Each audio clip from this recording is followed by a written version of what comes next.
Go ahead. All right, so today we're talking about Confucianism and tomb art in China. Welcome, everybody. And we will look at the beauty and cultural significance of the art found in tombs. And if you go to the San Diego Museum of Art's Tomb Room, you will see it's an actually really nice representative collection. The more I go to other museums and see collections, the happier I am with the collection that we have. And these are works from around 3000 BCE to the 8th century. We'll look at who these people are. They are mostly nobles and emperors and their households and what they believed. The Chinese burial practices, no matter what era or dynasty, and I'm going to move my picture so that I can read my own notes. All right, was conducted with ritual ceremonies and the inclusion of personal property into the tombs or graves. And the particular items that were interred in these graves depended upon the dynasty and the passage of time. What's most important is that the ancient Chinese had a very deep reverence for their ancestors, and the social ideal was to honor and care for parents and ancestors. So the idea is to treat death as in life. That's the goal. And so the tombs of the nobles and the ancient emperors were filled with the comforts of life from their past life. Everything, wives, servants, food, drink, favorite object, their pets, entertainment, protection, and the funeral goods give us a very unique glimpse of Chinese culture and belief. This is not the greatest graphic map. I tried to find one that would show you the ancient tomb sites that have been unearthed in China. And you can see that they're along rivers. Mostly. There are even some graves that are hung above rivers, but I don't have time to talk about those. But China is enormous, and they are constantly discovering more sites. Many had already been looted. Some are known, some unknown, and some the Chinese have decided not to open yet. Now here's one of those text-heavy slides, but really, for most of the Stone Age and the Bronze Age, the aristocracy sacrificed animals and humans. And around 300 BCE, the practices changed. So you get figures of wood, then clay, made as substitutes for the living. And then, of course, that terracotta army of the first emperor appears around 210 BCE. But no matter what differences in detail, it's all an attempt to recreate their world from the Chinese perspective of the universe. And the philosophies of Confucianism and Taoism, existed alongside these beliefs. According to the British Museum, Chinese burial practices had two main components. That's tombs and their contents, and then the ceremonies to honor the dead. And these are performed by in temples and offering halls by relatives. And what's interesting is that we have this Judeo-Christian often relationship, which is a search for individual salvation, but the Chinese philosophy is different. It defines a relationship to family and state. And so the appeasement of gods and spirits has always been important, because if you accord respect to your ancestors, they're going to intercede with the gods on your behalf. And so these rituals that are used are a constant element of the practices from the Shang dynasty and earlier. And all of this becomes subsumed under Confucianism. It's not an organized religion, but it does provide rules for living and thinking that focus on love for humanity, worship of ancestors, respect for elders, self-discipline, and conformity to ritual. There are fabulous stories of Confucius on YouTube. that are kind of fun to watch. But some will tell you that he was born noble. Others will say he was very poor, but he was a philosopher, teacher, and political figure from about 551 BCE. He had always had a strong interest in rites and ceremonies because he felt that that's what held people together. He wanted an ideal society. And of course, after his death, his view became the imperial philosophy of China in different dynasties, depending on which dynasty. He lived during a time of ideological crisis in China. These were the warring states, and he had some big questions. How should society be governed? Who is the ideal ruler? How does he act? How do you control people? So here are some of his key ideas, and they all focus around filial piety, which is respect for your parents. And he felt that there was an order and harmony in the universe, and that this respect would be a part of that universe. Everybody needed to stick to tradition. And there was really a focus on family. And I love the idea that there was a focus on education and poetry and the arts. And his major principles had to do with relationships. And here they are: father to son, elder brother to younger brother, husband to wife, ruler to subject, friend to friend. And the golden rule: don't do anything to anybody that you would not want done to you. Now, I found this chart, and for all its grammatical errors, I absolutely love it, because now that I am old, I would like this hung on my refrigerator for all my children and grandchildren to see. You'll notice that everything is based on the concept of filial piety extending to other relationships. But I really liked the idea of compassion and caring for the old and grandchildren, taking responsibilities to look after the old, being grateful and thankful to the old, and especially making the old active and joyful. Fabulous thing to put on my fridge. Confucian values are based on Zhen, Li, moral action, and arts of peace. And if you look at what is Zhen Ren, I really loved this because, and I have to put my glasses on so I can see this slide. Okay, because it's what makes us distinctively human. I love that idea that it's our goodness and our benevolence. The golden rule, of course, but whatever you do affects everybody else. And especially the idea that Zhen should always be expressed in action. I like this idea because it's saying that you don't just think something, you make sure that you put it into practice. I like the idea of the arts of peace. Music, poetry, and art are going to make this a better world. And if you are a leader, don't have strict laws. Be an example to your people.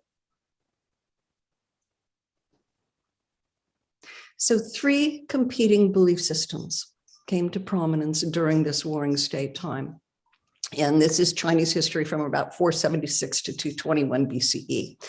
Confucianism is the ethic of moral uprightness, social order, filial responsibility. And then we have Taoism. It was a philosophy of universal harmony, but Taoism is urging its practitioners not to get too involved in worldly affairs. And then finally, legalism is a theory of autocratic, centralized rule, harsh penalties. So the 3 philosophies influenced early Chinese empires, even became official state ideologies. And they influence the styles of Chinese government throughout the Qin ascendancy and the Han dynasty and beyond. And it became more or less influential depending on what dynasty is in power, and of course, heavily influenced the social structure. Ultimately, Confucius, like any other influential figure in ancient history, dedicated his time to traveling around China and teaching about his philosophy. And sadly, he could not find a leader to sponsor him and use his ideas. And so he ends up feeling like he's a failure. But after his death, his pupils gather his teachings called the Analects of Confucius. And you can see how his ideas spread either through cultural diffusion, contact, or conquest.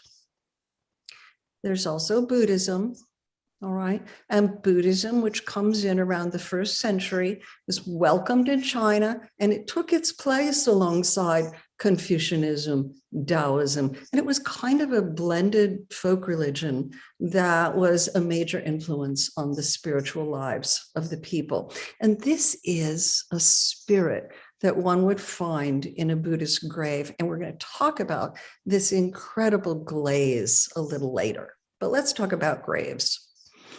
Initially, just vertical shafts, then moving to stone-lined pits, then huge underground complexes. Some began to have almost mountains over the top of them, and then the architectural structures over the mounds, then eventually maybe huge funerary parks added around the tombs, and a sacred way leading to the tombs lined with stone guardians. Here is a very early grave.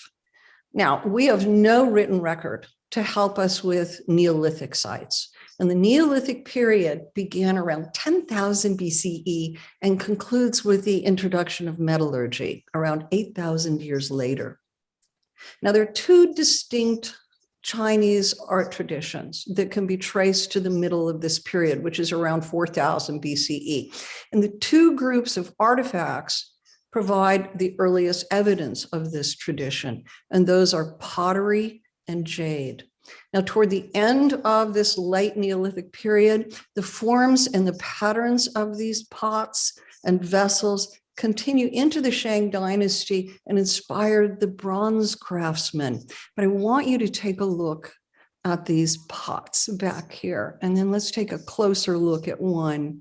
This is called a jar from the Banshan period. They're very characteristic. They've got this buff colored body constructed with a coil technique, made in 2 pieces, smoothed then with a spatula. Well, look how elegant and balanced they are with these beautiful free-flowing symmetrical swirls. It's kind of a precursor of future ceramic forms. And I picked this one because of this design. The circle that's surrounded by a square later comes to represent heaven surrounded by earth. Now, these are not that different from the pots that they used every day, although the grave goods might have been better finished.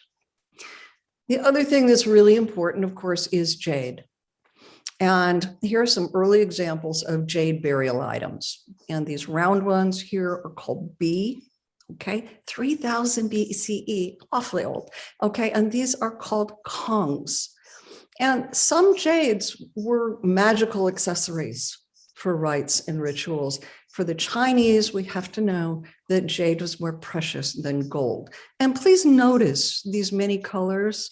I'm sure Ray, when he gives his talk, he will differentiate between nephrite, which is what we're looking at, and jadeite, which we more associate with jewelry, I think.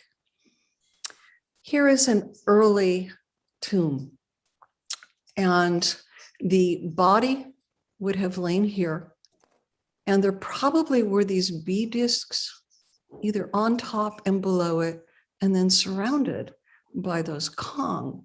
Now, jade carving was an advanced craft that was invented by these Neolithic people and plays a major role in China to this day. It's, as a matter of fact, the longest continuous artistic tradition in China. And you can't see it in this picture. I have another slide, you can see it, but this might have been sprinkled with like a red dust, and it's hematite, red iron ore. And so you can see how carefully these are lined up around the deceased.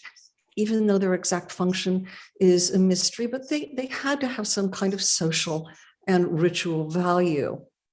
Okay, these pottery pieces and jade suggest two things: that Neolithic people believed in an afterlife, and there was an emergence of social classes. Because, okay, let me see. All right, jade axis, probably most symbolic. The ancient Chinese pictograph for the term father is a hand raising an axe. So perhaps these symbolic axes conveyed a similar sense of authority. And this is, I believe, from our collection. And here are 3B. And besides the fact that they're so ritually important, they're so beautiful.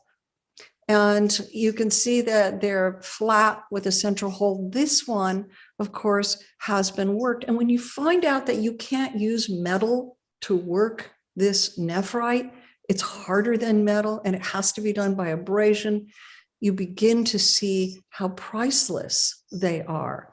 And so for the first 3,000 years, Chinese civilization, going from the Neolithic to the Bronze Age, you've got these symbols of status and power among the political elite. And jade made the most lasting contribution, really, to Chinese civilization, and still does. When the Chinese had the Olympics in Beijing, if you turned over the silver or bronze or gold medal, there was a bee disc on the back. And Ray's going to tell us a lot more about this. But one other thing I want to look at is this Kong, okay? Probably the most complex form. And I want you to look at the decoration of it. The incised decoration on this Kong might be a tausha. I've heard different pronunciations of this, but I will use the British one that I found online. And it's an ancient design that we will discuss later. And then centuries later, you would find, these are from the 4th century. Okay, we move from these simple to complex forms. These are personal items made of jade. And when we realize how hard they are to work, and that these craftsmen appreciated the qualities of what they called the heavenly stone so much. And so they hoped to make an object that would be so loved by someone that they might take it to the grave with them. Even Confucius expressed fascination with jade. He made it a metaphor for just about everything: virtue, kindness, wisdom, sincerity. It had the power to avert evil and bad luck and fostered health and good fortune. And you have to know, though, that this was used exclusively by royalty and nobility. Okay, some of these ritual objects found with emperors would have been like huge jade tablets that the emperor would use to communicate with supernatural forces and would become a symbol of power when worn by him or dignitaries. Also, there have been a number of jade suits, complete jade suits found. Why not cover your whole body in jade?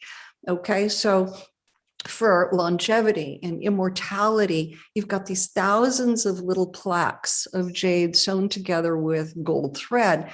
And this is Princess Dao Wan's funeral suit. And she would have also had plugs in her nose, her ears, her mouth, and other orifices, just to keep evil out. So moving to the Zhang dynasty. And if you remember Michelle talking about oracle bones, they become very important here because they, at least in some of the tombs that were found, they gave us the name of who is buried in the tomb.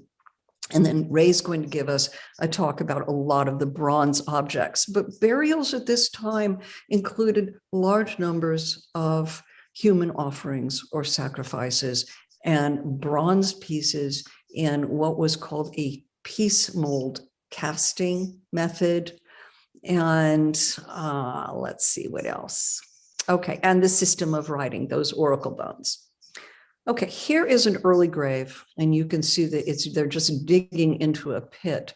And here is the tomb of Fu Hao. And we know who this is because of the many inscriptions included in the grave. And over 200 bronze ritual vessels are in here. She was buried with everything, her food, her animals, her servants, and they would have been marched down a ramp into the tomb. And there may have been a shrine up above. But take a look at this area in the slide. Do you see the red? That's the hematite that I was talking about. And do you see the large number of bead discs here? And then there would have been bronze items. And all of these just stunning bronze items were used in rituals for the dead to use in their afterlife.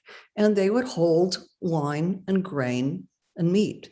Notice the long legs and the raised bodies. So fire can be built to warm the food or wine. They are practical as well as beautiful. This is before Confucius. This is ancestor worship. And what you have are people performing rituals at the gravesite, interring these items so that the ancestors can perform rituals to ancestors. They're made out of the piece mold process. It's a bronze alloy of copper and tin. And the advantage to this was that decorative patterns could be carved or stamped directly on the inside with a very high degree of sharpness. And of course, we see these wonderful birds, which may have been icons to fly the soul up to meet the gods, or what is called the taosha mask or motif, the monster mask design. I'll talk a little bit about that later because it's so important. What you have are these two dragon-like figures in profile that together form the taosha mask. And then the ding. I don't think there's anything in our culture that comes close to the importance of the ding in Chinese culture. You can't dismiss it as a food pot.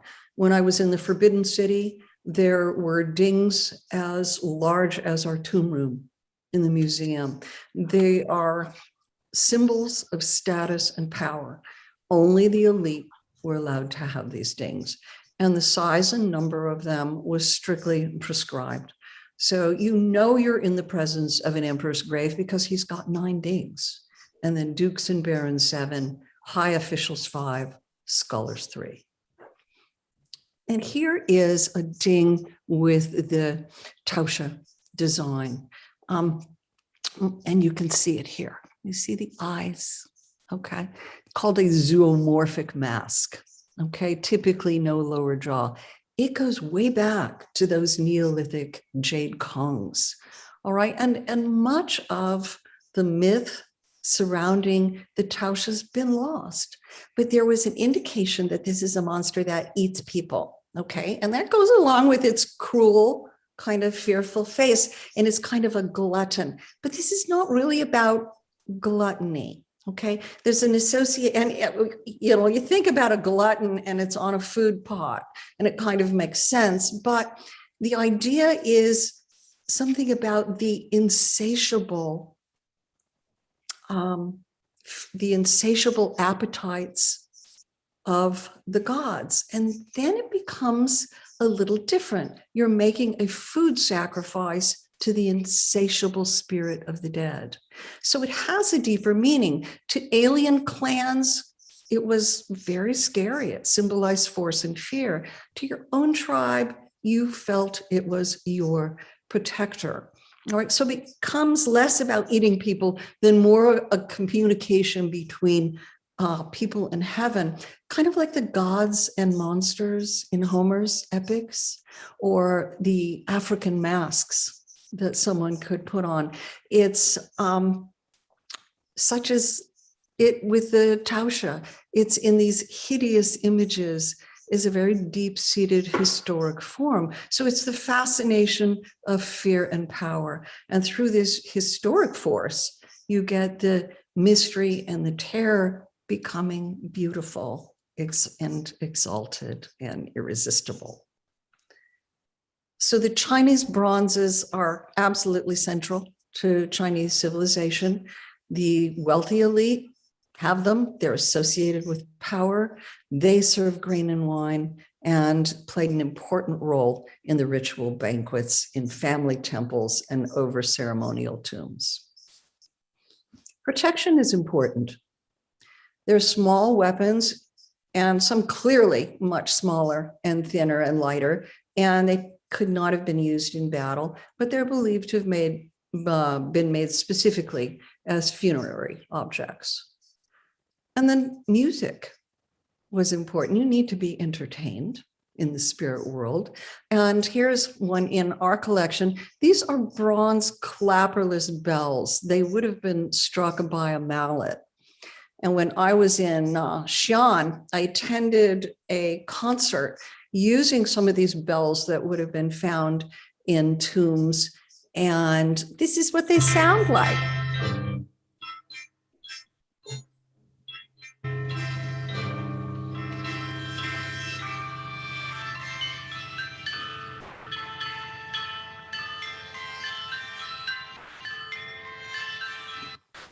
And if you look at, especially these ginormous, gigantic bells here on the side, they're studded.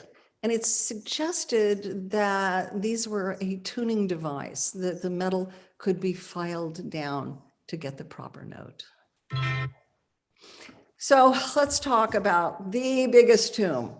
Okay, the tomb of the first emperor. Okay, he's building the Great Wall. He's probably entombed about 400,000 people in there, but then he sends 700,000 people to create an underground complex, okay, at the foot of the Lishan Mountains to serve as his tomb. It is a complete underground city that has not been completely excavated, but we know that there are animal burial grounds. The terracotta soldiers are there, of course, a fish pond, a river of mercury, it is said. Now, here is the mound covering the tomb. It was probably originally around 400 feet high, now probably about 165. And you can see that this way that leads up to the top of the tomb. And then, of course, the pit nearby is what has the soldiers in them, each with his own unique likeness. This tomb has not been excavated. The Chinese are not ready to perform such a monumental archaeological project at this time. They found that when they unearthed the soldiers, that they were painted, and of course the pigment didn't last. So they're kind of waiting until they have the technology to really do a good job. Now, these are my photographs, and you can see here of what is unearthed, and there's a huge gallery that goes along the edge of this structure where people are looking down on it. And at certain points, you can get very close. But I wanted to include this slide because what they don't usually show is that every few feet are Chinese archaeologists who are painstakingly putting these back together because they look like this. They were crushed. This covering here might have collapsed over the soldiers, so everything had to be put together. This was as close as I could get to this incredible bronze chariot here, but this was also in pieces, and it took 5 years to restore these, and these are about half life size. But you can see how the emperor would have been very well provided in his afterlife. Here's another picture, and then you can see that gallery up here where we're looking down into the tombs.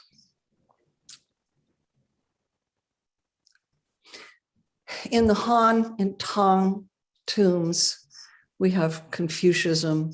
The simple tombs have evolved to grand multi-chambered structures that hold different rooms for different purposes, and ceramic tomb figurines are proliferating during this period.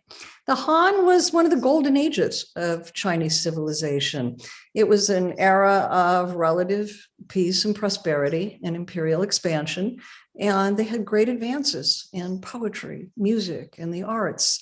And then the Tang Dynasty was a time where China embraced and consolidated its power and embraced influences from many foreign cultures.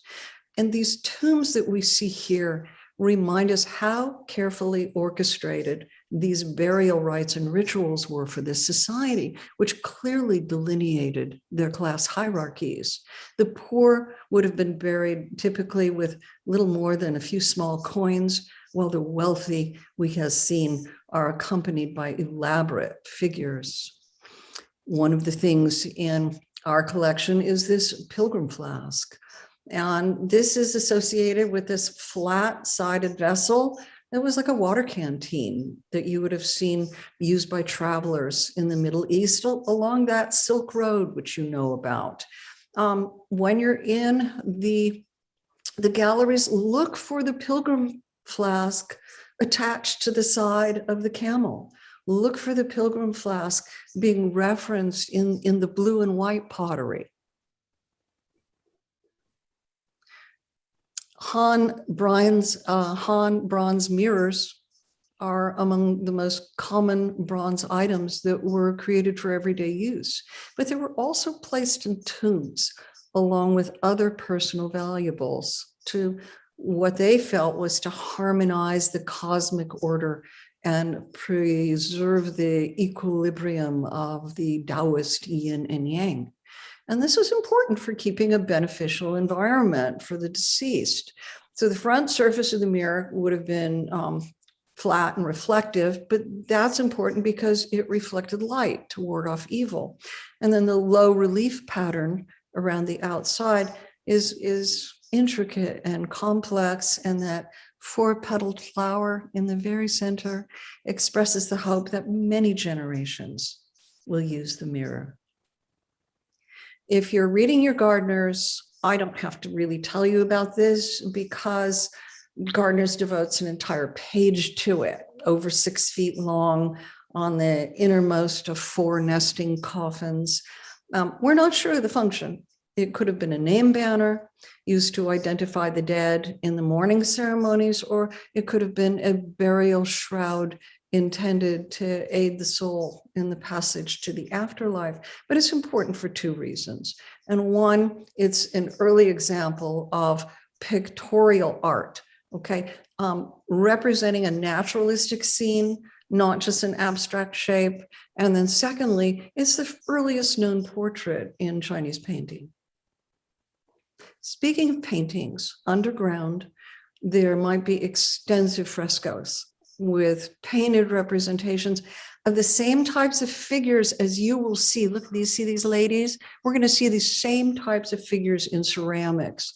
And the images of the 2 media work together. So it recreate kind of a palace geography that would evoke the residence of the deceased before he lived and the kind of lifestyle that he had.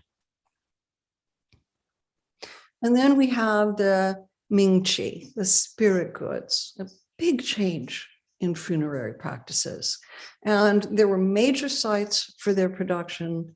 And while you had personal possessions interred with the dead, many and most of the grave goods were intended just for funerary purposes. Now, these replicas, okay, of either people or animals were distinguished from their real counterparts by deliberate changes, either material, color, size, technique, function.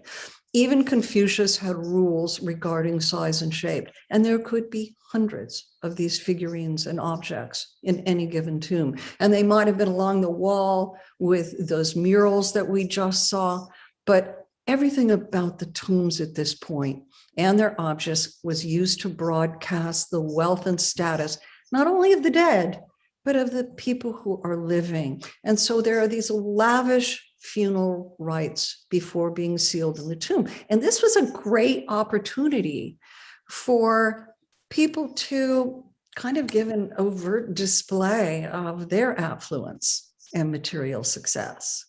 So the population of tomb objects really reached its zenith under the Tang Dynasty.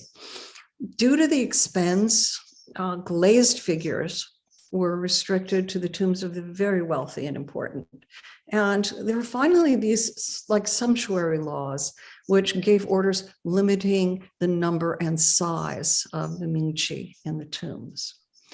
Our own hill jar echoes a form of a bronze incense burner. It doesn't have the holes in the top, okay? But for instance, it shows a mountain enshrouded by these kind of wave-like clouds indicating the abode of the immortals. And these images are possibly in hope that the spirit would attain immortality and ascend to paradise. And then you would need protection figures, of course. They're not as grand as the terracotta soldiers, but they are there for your protection. So food containers, water vessels, everything's made to resemble the prestigious bronze vestibles used by the aristocracy, but the expense of the bronze was such a large financial burden that the ceramic wares were acceptable substitutes. Now, in the Tang Dynasty, you get these massive scales of production, okay? And one of the most important was the horse. They loved the horse. They were important. They were minutely studied and modeled. But I want you to look at the glaze on this particular horse. I mean, we know that the presence and the size of these objects were a mark of high status, and they were restricted to imperial and elite tombs. But that glaze is, skipped a slide, is Sansai. Okay, and really important during the late Tang Dynasty. So the body of the Sansai ceramics are made of a white clay, and then the three color was kind of a lead glazed earthenware. Okay, and using a lead oxide, and depending on what you put in it, if you put copper in it, you're going to get green, iron's going to turn brownish yellow, and then manganese and cobalt are going to turn blue. And during the Tang Dynasty, camels became very important, and their use in tombs increased dramatically, and they were a regular feature in all the cities and towns along the Silk Road. And they came to symbolize wealth through the trade goods that they carried on their backs. Okay, and this Bactrian camel becomes associated with the tomb sculptures in this Tang Dynasty. And China had expanded its territory during this period, so foreign goods and ideas, material, philosophy, technologies were all brought to the capital from other areas in Asia. And hey, the camels were perfect. Go a week without water, 30 miles a day, and carry hundreds of pounds of trade goods. Now, I really wanted to show this Sansai glazing and this one because it's so beautiful. A single member of the imperial family might have hundreds of these, but also look at the innovative, creative, and artistic use of these glazes. Here are a few camels, okay? And this is clay depictions of camels and their keepers. Here's an entire band sitting on a camel. And I think this guy's got it right because camels are notoriously bad-tempered and he does not look too happy. And I was in Chicago 2 months ago and took this picture of this huge procession of these Sansai figures. Here is a fabulous horse with a real tail. And these two are interesting because the Tang artisans reflected the influence of the cultures with which they came into contact. So you would find exotic symbols, motifs from India, Persia, even Greece. And these grooms are said to have Persian features. And so you've got this international flavor, but also the historical fact that the Tang emperors consolidated and maintained their martial power by importing horses and horsemen into China. And here are those ladies that could have been taken right out of that mural that we saw. And then here are some falconers, because you might want to go hunting while you are in the afterworld. It's interesting that Chinese connoisseurs of pottery did not really collect these pieces because they were used specifically for funerals. And here is our own dancing girl. You need entertainment and you need a dog. Even guard dogs are important. I found him in Chicago, and he reflects this wonderful humanistic, mundane view of the afterlife during this dynasty. And he was made with this green oxide that is kind of decomposed into these thin layers that reflect light with this beautiful silvery incandescence. And he's a dog. I like dogs. And then rarely there are female riders and polo players, and wearing male dress, which was a thing for Tang women when riding, and apparently a fashion in the capital. But it was a period of freedom, unusual freedom for well-off women in China. And then finally, for Tang aristocrats who focused on ancestor worship, but they mixed them also with non-Chinese tradition. If you look at these spectacular tomb guardians, and they're in heavy armor, and they have these fabulous headdresses and these angry faces and these dynamic postures, and one's standing on a bull and one is stomping a demon, and they would have been placed near the end of the ramp to protect this spirit from evil. They're 1,300 years old. They look like they were made yesterday. And then powerful sculptures of this kind in stone and wood were found in Buddhist temples all throughout Central Asia and China. And the tradition of stomping on demons is borrowed from Buddhism. So finally, let's walk down a spirit way. We've seen that the grand tombs of China were conceived as a personalized paradise. You would have the best aspects of the earthly world in your tomb. And this could be approached here by a spirit road. And this is outside of Beijing, and my husband and I are in these pictures, but it was like 110 degrees that day, but we had to go see it. And these 13 temples, only 3 of which have been excavated, are around this grand tomb complex of this area with great feng shui. Evidently, great wind comes down from the mountain to blow away the spirits.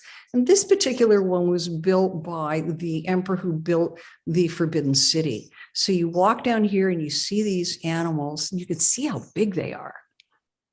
And inside this building here is this 50-ton tortoise, symbol of protection, longevity, transformation, and this huge stele with the inscriptions extolling the virtues of the emperor.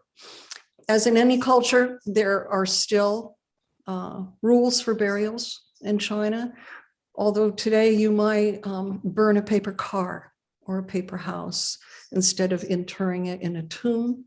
But the tradition helps ensure that the loved ones will have the things that they need to be comfortable with in the afterlife.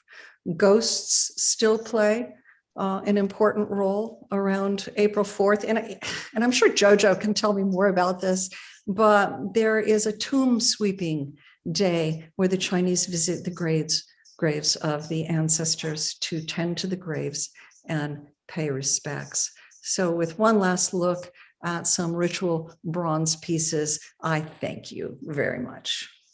And I will stop sharing now and see if you have any questions.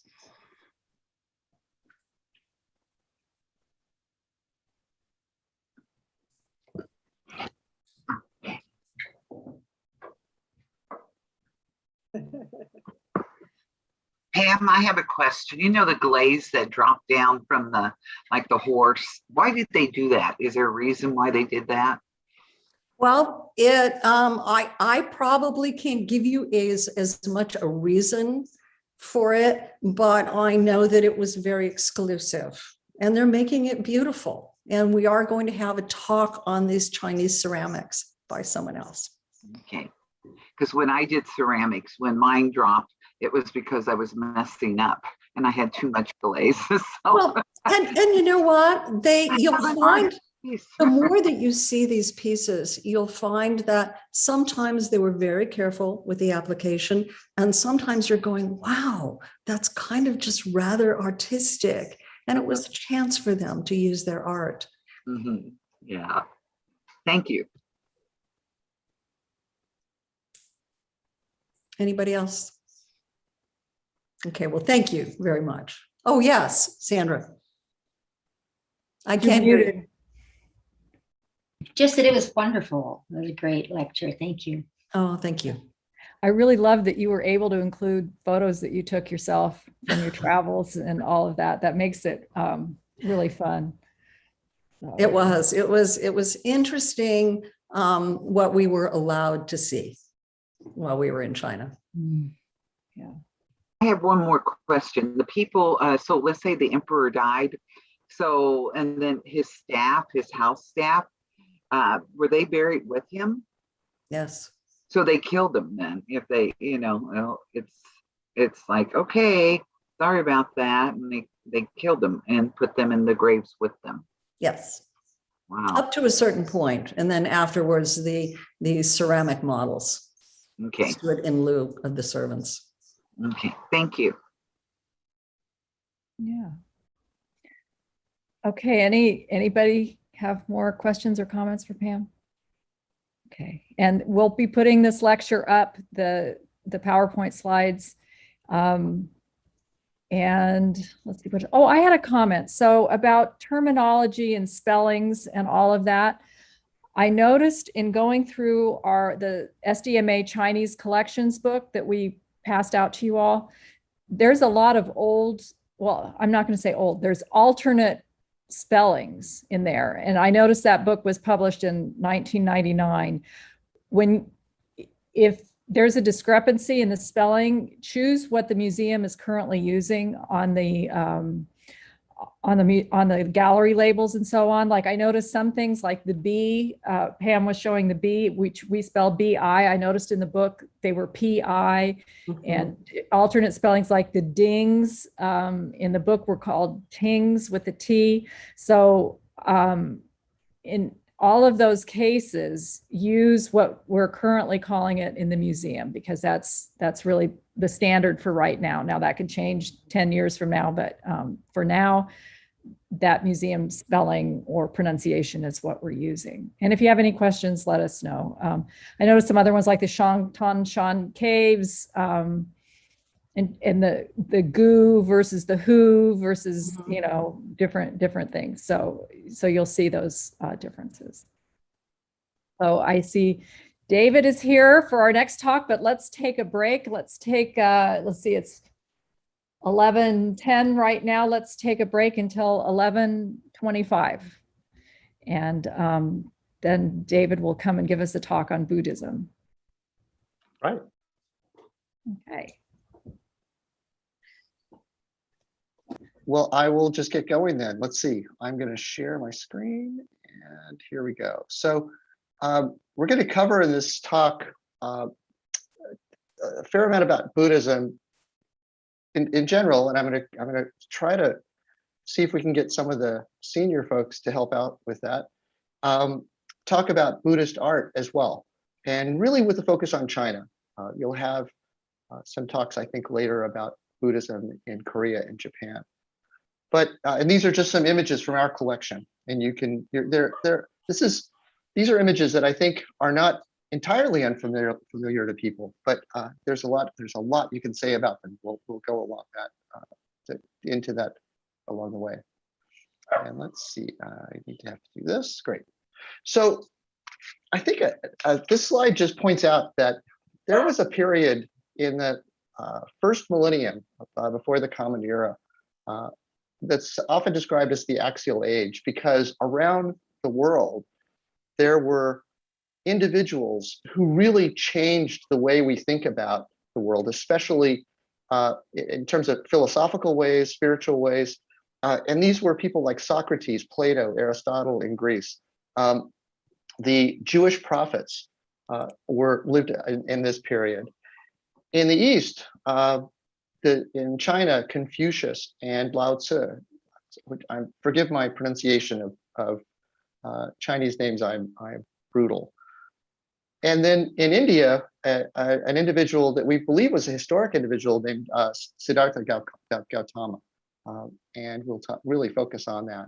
And it was his life that led to the development of what we know of as Buddhism. And this is just a fairly straightforward way of thinking about Buddhism, that it's a philosophy or spiritual belief founded about 25 years ago in India, uses self-discipline and self-awareness to free oneself from desires, aversions, and ignorance, believed to be the cause of suffering in life, death, and rebirth.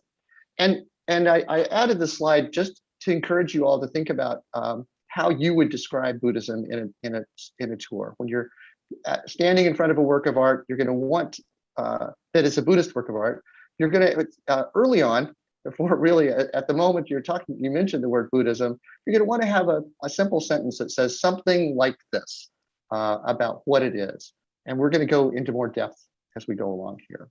So, as I mentioned, Buddhism really came out of the teachings of a historic person, Siddhartha Gautama, born around, we think, around 563 BCE to the rulers called their family that was called Shakya in a small kingdom on the foothills of the Himalayan mountains in present-day Nepal.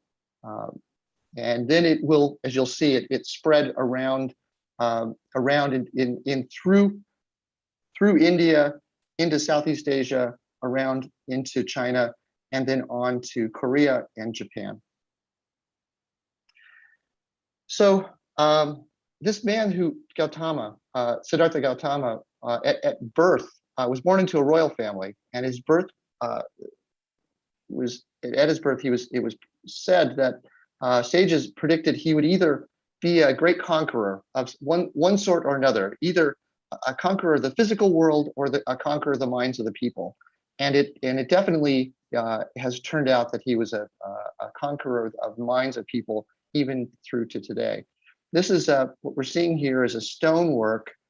I'm not sure if you can see I might pull out this little spotlight sometimes. Oh, never mind. Sorry. Right, this little stonework, it shows two figures on the right flanking a woman, reclining woman. And what can't really tell here, though, is the Buddha is being inserted into her and about to be born, in some representing how important he was. Let's see. Go to the next slide. Great.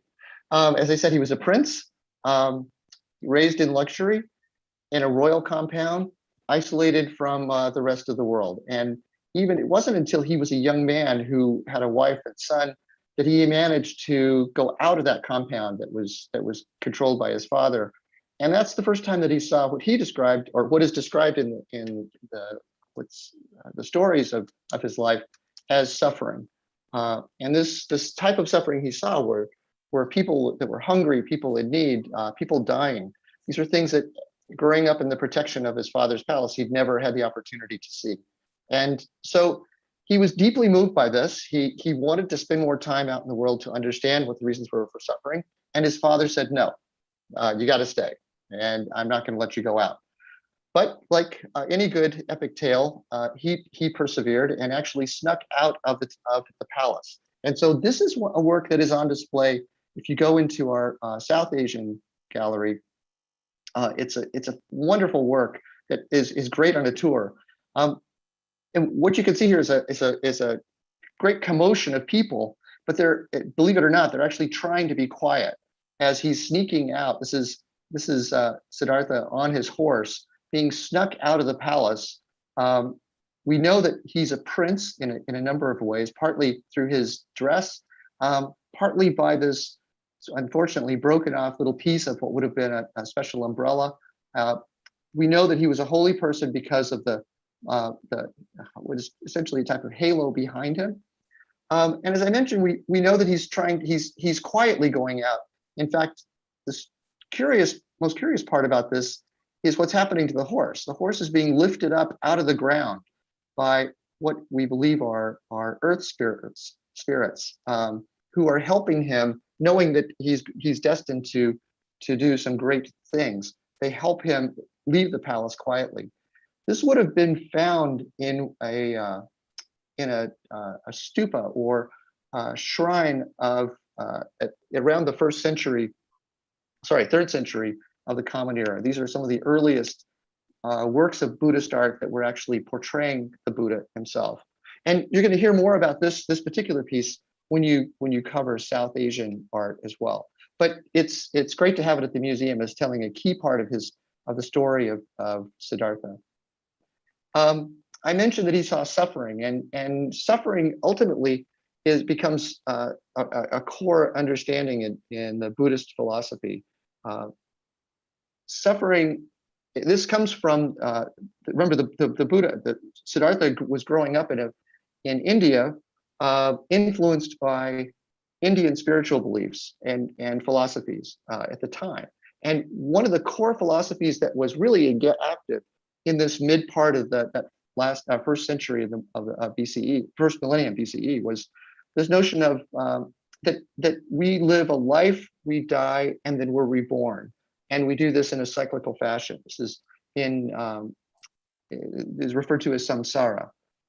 It's tied to this notion of karma that we probably all heard about, that an individual's intentions, not just actions, but intentions even, can have an influence on their future, where good intentions, good actions lead to a better life after, when you're reborn. If your intentions aren't so good, that gives you karma that actually would cause you to maybe have to struggle a little more in the next life. There's this notion, a goal in many of these Hindu philosophies, as well as Buddhism, Jainism, and other schools, of liberation from samsara, breaking this cycle of life, death, and rebirth. And that's referred to often as moksha, nirvana, a term we actually use in English at times, and mukti. Again, these are core traditions that were picked up by these religions and spiritual beliefs in India that Siddhartha actually grew up with. So in this here, we're really just going to talk about after he left the palace, he actually gave up his life as this royal life and lived as a monk, seeking guidance from holy men. And assuming that they would, as holy men, wise people, they'd be able to explain the reason for suffering in life. What was the purpose of this? What's going on? And he never found it there through these wise men. So finally, he just said, I'm going to figure this out myself. And the stories go that he sat under a tree called a Bodhi tree in Bodh Gaya and vowed to meditate until he gained that knowledge he sought about the cause of suffering. That he was just determined he was going to sit there for as long as it took to actually figure out on his own what the knowledge that he needed. And you can go and read the stories about this. There are great epic tales about this around where he was tempted by evil spirits and worked his way through that. But there was a moment where he actually came to understand, had an awakening to the knowledge that he was looking for about suffering. And the understanding is that he touched the ground at that moment so that Earth would be a witness to that understanding. And it's said that was the moment of his enlightenment with that knowledge. And so he came to be known as Buddha Shakyamuni, or the sage of the Shakya clan. Hence the name. Buddha really means wise one or sage. And this is another work that's actually on display right now of the Buddha in the earth touching gesture. And so I thought we might just take a second here and talk about some of the features that you see in this work of art and see how you would identify this as a Buddha. So if you can, and I've tried to expand the image here. What are some of the qualities in this? And I'll look to the juniors and seniors here. What are some of the qualities about this image that tell us that this is in fact a Buddha?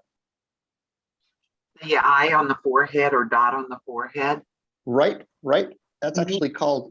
Yep, that's exactly right. It's considered sort of a third eye. It's called an urna. Right. Anything else? The mound on his head, Right. Unisha, something like that. Ushnisha, right?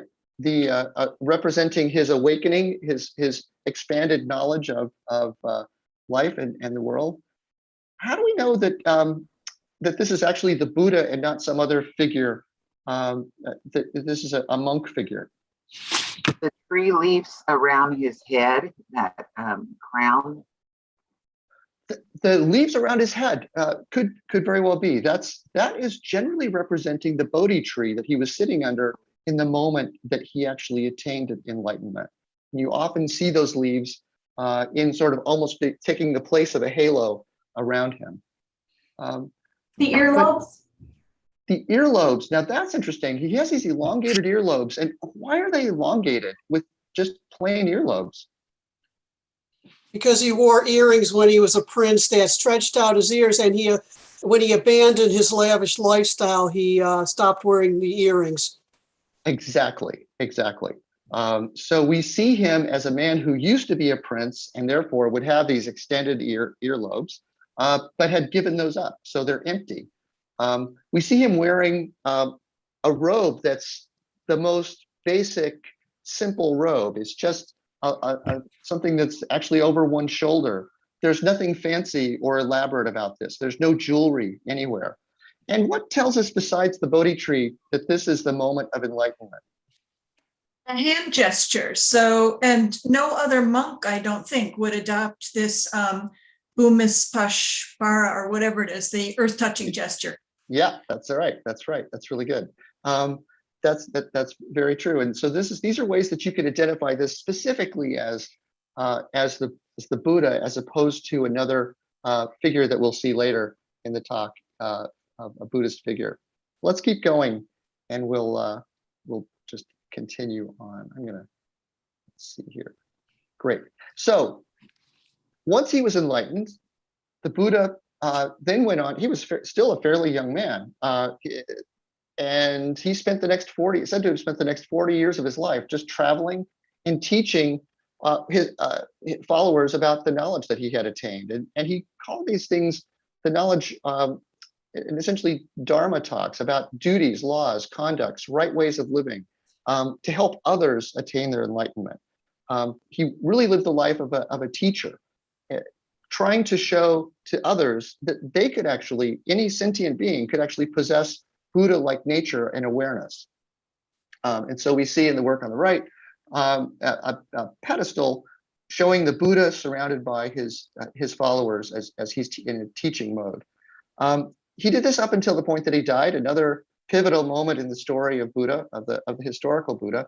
And we often see images and sculptures of him in a Buddha in a reclining position at his moment of death. So this is a Thai work that is also, I believe, still on display. Let's keep going here.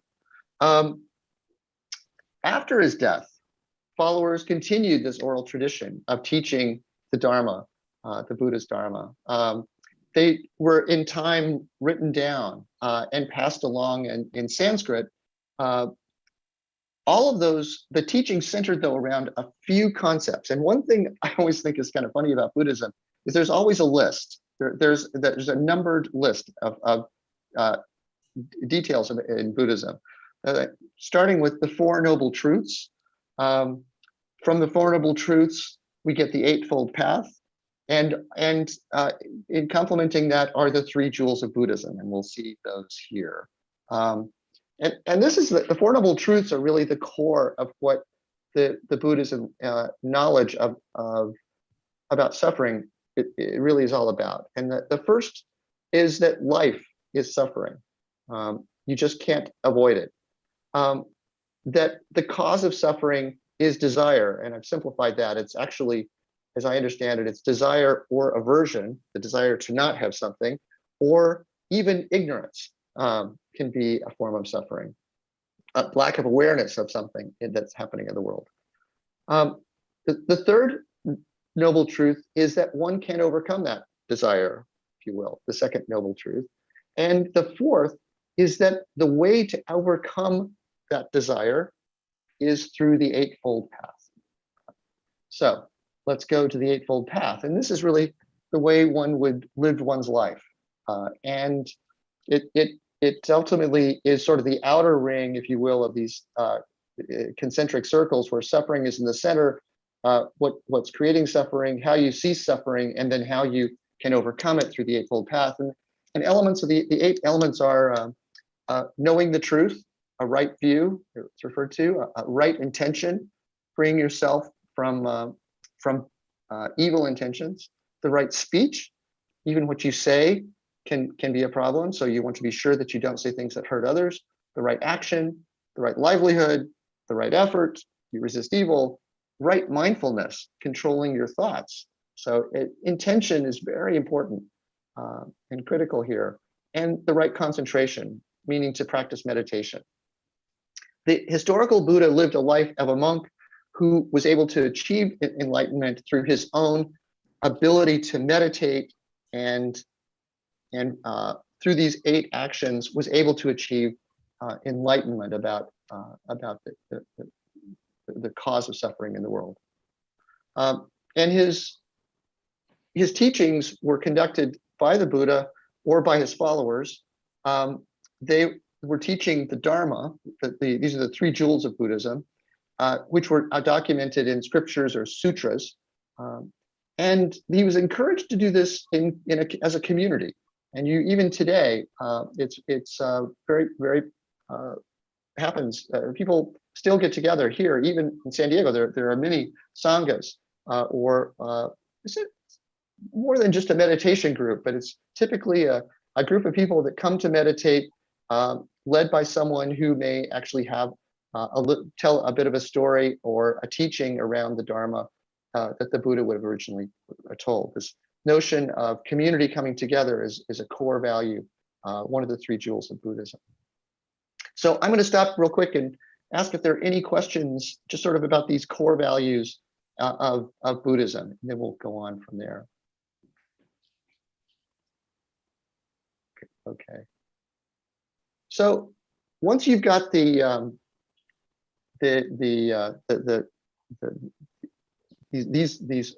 noble truths, the Eightfold Path, and the 3 jewels going on, another way of thinking about this sort of is what is described as the middle path, that you would generally accept the four noble truths, follow the Eightfold Path, live according to the Dharma, and participate in a sangha in a way that is not too extreme in one end or the other.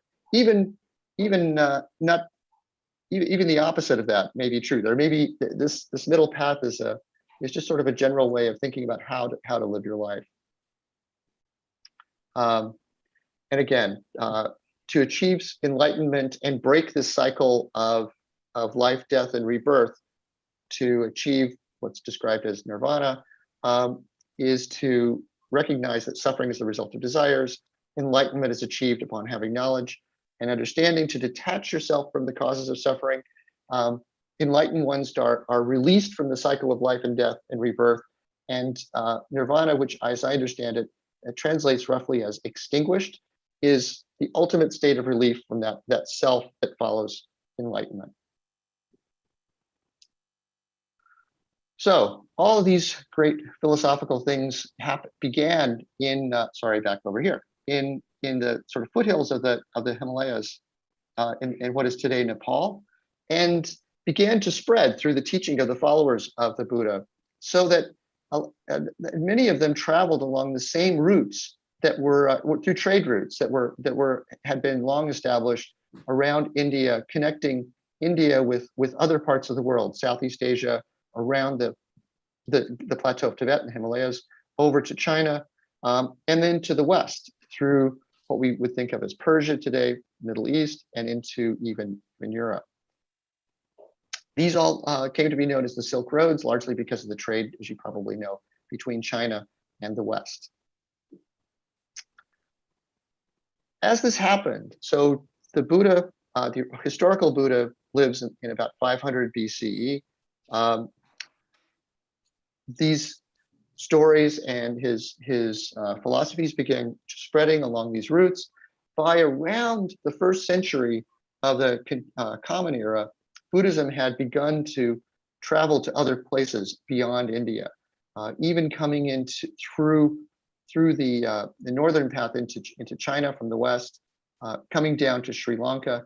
And in that first 500 years, as you might expect with any philosophy or even religion, there came to be schools of thought that began to dig deep into address thorny issues that people came up with around the initial teachings of the historical Buddha.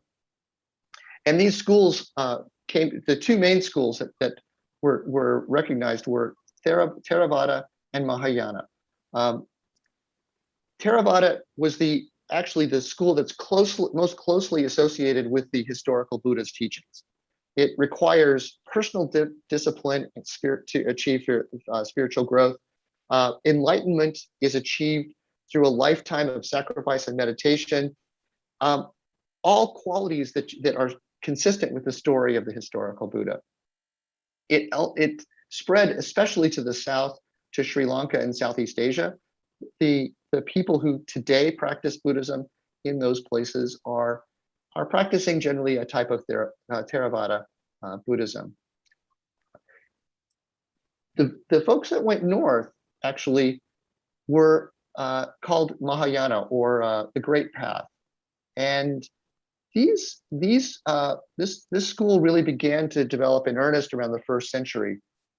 And frankly, it seems that it was a philosophy or a school that developed out of some frustration that, living the life of the historical Buddha, where you give up everything you own, is really a difficult thing to do. Not something you can easily do. So in the end, they began to develop a school that said, well, actually, you don't have to be monastic. And in fact, there are other spiritual figures who have almost achieved enlightenment, but have decided to hold back in order to help the rest of other humans, other people, along their path towards enlightenment themselves. These are referred to as bodhisattvas, and we'll come back to this again in a bit. But they're essentially spiritual guides. This is probably a little unfair, but I kind of liken them to, in the Christian faith, saints in the Catholic Church, who are figures who had devoted themselves to particular causes or in serving the rest of the world to help them along their path to, in that case, as Christianity or Christians. They also began to recognize that that there probably have been many Buddhas. Of course, the historical Buddha taught that that if he could do it, others could do it. And we'll see that, in fact, what developed was a whole cosmology, if you will, of Buddhas from the past, the present, and the future. There are other schools as well.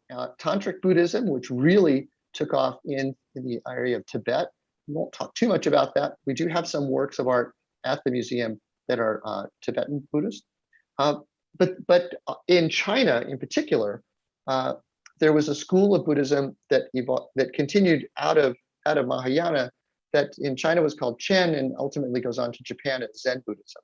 We'll talk about this in a bit. So around the 1st century, China is thought to have actually arrived through Western China, coming across the deserts up in the north of the Himalayas and that great desert plateau. And these were all monks that would have traveled along to teach the story of the Buddha. And there are lots of what developed were temples along the Silk Roads up there that are historically really interesting. There were a number of more, essentially, we think they're historical individuals who were monks that came from Buddhism that were really instrumental in helping Buddhism take root in China, teaching the Dharma, translating the Sanskrit scriptures into Chinese dialects that the people could understand. Again, I think it's kind of interesting that this is a really human thing to do. When you have a spiritual belief from one culture that you want to bring to another, you have to bring it into the terms and the language of the people you're going to. This happened certainly with Christianity, Spanish bringing it into Latin America or into the New World, and these two distinct schools in China really developed out of this. They were influenced by the local politics, as well as indigenous spiritual beliefs from China, including Confucianism and Taoism. I'm not going to really talk a lot about Confucianism and Taoism. I think there are others who will talk about that and how they fit into works of art from China in particular. So the two main schools that really had impact on Buddhist art were Chen, or Zen Buddhism, and then another called Pure Land Buddhism. So Pure Land was, again, a school that came about seems to have come about as a result of people's frustration with the challenges of attaining enlightenment and breaking that cycle of life, death, and rebirth. It is believed to have come from a Chinese monk who simplified the practice for people who could not manage meditation. And he did this by saying that really there is in fact in this cosmology of Buddhas that there is one in particular who is waiting for you simply to recognize him by calling his name at the point of your death. His name was in Sanskrit is Amitabha. In Japan, it came to be called Amida, and we actually I mentioned that because we have some examples of Amida Buddhas. The whole school and doctrine here was that if you called the Buddha's name, Amida Buddha or Amitabha Buddha's name, he would bring you into, upon death, not into another life and that you'd have to go through again through suffering, but that you could actually live in this pure land, sort of a heavenly place, where he and his assistants, bodhisattvas, would help you in your own spiritual path, in a place where you had all the help you needed to then achieve your own Buddhahood yourself. It was another way of helping people achieve that kind of release from the cycle of life, death, and rebirth. Let's see, here we go. Why not? Oops. Sorry, my cursor just didn't make it. Oops. Oh, there we are. Oh, I see. Okay. Hold on. Okay, I'm back. Oop, there we go. There we go.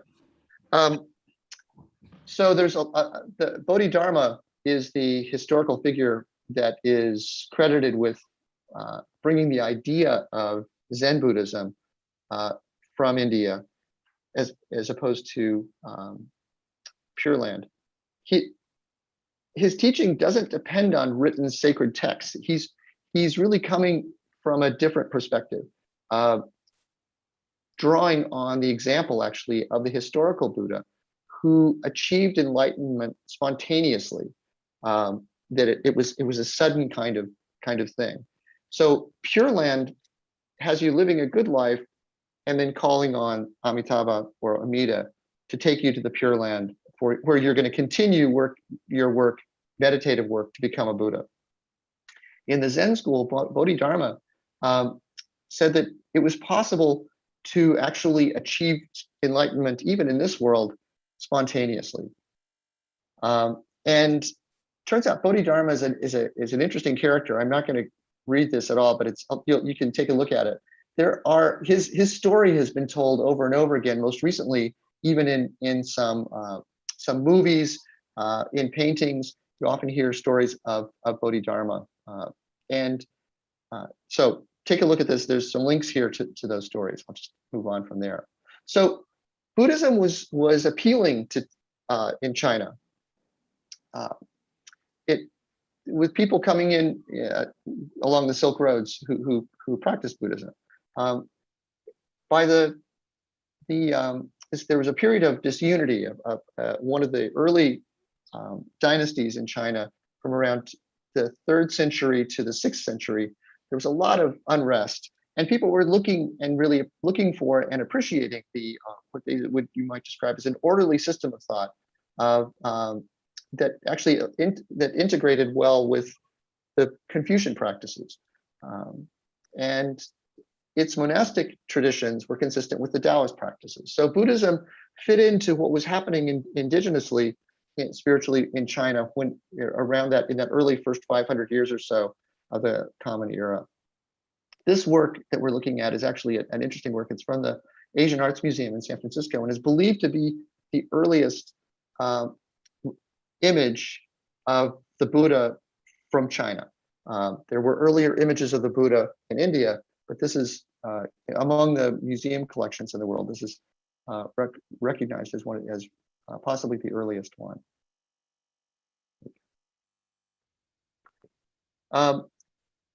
And you'll find this is a fairly small piece. There are holes in the front that might have had some other pieces attached to it. You often can see things like that. It would have been part of an altar or shrine for the Buddha.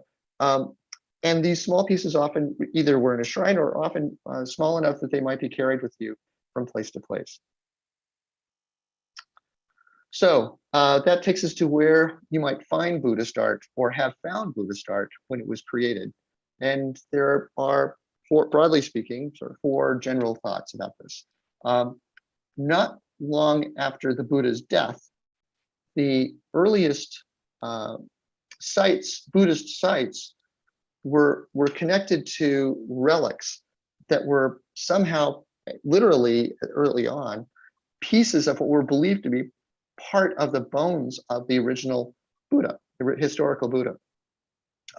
These were built as almost like modeled after burial mounds, so that the stupas, which would have been constructed with above ground with walkways illustrated by bas-relief type of carvings, as we saw in that early work in the talk of Siddhartha leaving the palace to find out the cause of suffering. These would be places where people might have gone on path type walking meditations to really as part of their practice as Buddhists. Coming into China along the Silk Roads, we find there are caves, massive complexes, really, and we'll see some images in a moment, of that were carved out of mountainsides over long periods, course of about 1,000 years in some cases. These featured both wall paintings and sculptures carved from inside the walls, and they would have housed monks and others who were there to practice and teach the Dharma to others, especially along the Silk Roads. And in time, temples were developed throughout China. There was at one point, as I read recently, as many as 10,000 temples, Buddhist temples in China. It was often dedicated not so much to the Buddha or the historical Buddha, but often to others, to schools or masters of Buddhism, and became centers of scholarship. And then, of course, people had personal shrines. And these personal shrines might have been devoted to the historical Buddha or another Buddha, see some examples again in a moment, or bodhisattvas. So this is a work that I think is, I'm sure has been assigned to you, called the All Victorious Guanyin Bodhisattva. It's not terribly large. It's made of copper. You'll have I'm sure you'll have an oral report about this that will tell you lots about it. But this is in fact not a Buddha. This is in fact a bodhisattva. So this would be an individual who had gone all the way through the path towards enlightenment, but held back from that last step that would have made them a Buddha in order to serve the rest of humanity in some fashion. And this one in China is known as Guanyin. In India, this bodhisattva was known as Avalokiteshvara. Avalokiteshvara is the bodhisattva of compassion, broadly speaking, and serving and helping others. Helping others and doing good is a way of accumulating the kind of positive, good karma that you would need in order to move into a better place if one was if you didn't achieve enlightenment and had to be reborn. This notion of accumulating benefits of good deeds is known as merit. And we understand that this work was actually a gift to a particular place as a way of attaining this merit towards an individual's path in this cycle of life, death, and rebirth. And I'm sure you'll hear more about this from the person that is writing the report and going to give an oral on this. But in this case, it turns out to be a very important piece, not just at our museum, but in fact in the world of Buddhist art. It's really one of the pieces that's often considered a real highlight of the museum. So I'm going to show some images next from some of the caves and grottos that are found in China that are really, really remarkable. And this page in the presentation has a link that takes you to a YouTube video that I'm not going to take the time to show right now, but I'd urge you to watch it. It's pretty cool. Basically, what they did was they digitally restored some of these grottos. When I say restored, you might say, what happened to those? Well, if you go back and think about my opening slide that had images of individual Buddha heads, bodhisattva heads, you might have wondered to yourself at that moment, where did they come from? Well, they came from places like this. And so they were, this was a project really interesting that recreated digitally, replaced those heads, arms, hands, whole figures that have over the centuries been taken from these original sites. It's a really fascinating piece. Magao Caves in Dunhuang is one of the early cave installations and sites of Buddhist painting and sculpture along the Silk Road in the sort of far western part of China. It represents about 1,000 years from 1386 to the late 1400s in the Yuan dynasty of artistry. What's interesting is it's early enough that it even includes some works that you might even say have some Greco-Roman or Indian, Persian influence from Central Asia, because it began that early. And then later on becomes even more specific to China. There are some links to other maps and photos. It's really interesting. But I just have some here, and you can see how these are spaces carved out of the rock with figures sculpted from the rock, and then paintings painted on the rock. And we'll see some close-up images here. There come to be over time, Mahayana Buddhism expanded the universe of spiritual figures, including Buddhas and Bodhisattvas and other figures. These two on the right are maybe not technically Buddhist guardians, but maybe indigenous gods who would have protected these Buddhist figures in the caves. There are some monumental figures here. You can see the scale just in this image of a carving relative to the people visiting it.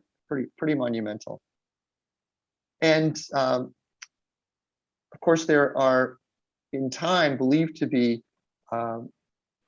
almost an infinite number of Buddhas who have achieved, individuals who have achieved Buddhahood, that you often see represented through these myriad repetitious images of the Buddha. I can't help but look at this and think about how, if it weren't for the Buddha there, you almost might imagine this image to be of Western saints and then a central figure of Mary and Jesus, in the same kind of fashion, that these are venerated figures, halos around their heads, so you know that they're holy people. These are traditions that you find translated in different ways in different places. And this is one of the paintings that if I had to, it's always fun to ask people, among this collection of art, which would you take home? And this is the one I think I would take home. I think this one is amazing. And it looks modern in its simplicity and starkness. But I really like this one a lot. And this is great too. This is a figure described as an apsaras. We have some sculptural apsarases too, but how modern is that? It's so stylized and abstracted, and yet you get this sense of a flying, floating, powerful figure. Another installation are called the Longman Grottos, located on the Yi River. And again, you can sort of begin to see the scale here, not only of the figures that are illuminated, but look at all of the openings along the mountainside. Each of these would have been a site where a sculpture and cave paintings might have been found. It's just, they're saying 110,000 stone statues here. It's really remarkable. And I've talked about this already, that there are this cosmic tradition that develops in Buddhist temples in China. And there's a belief that, again, I mentioned this, that the historic Buddha was one of many who've obtained enlightenment. And in particular, there are three characters that are considered Buddhas of the past, a Buddha of the present, which would be the historical Buddha, and a Buddha of the future. And there are paintings referred to as mandalas that show the relationships among these celestial and earthly beings. This is from a monastery that I visited in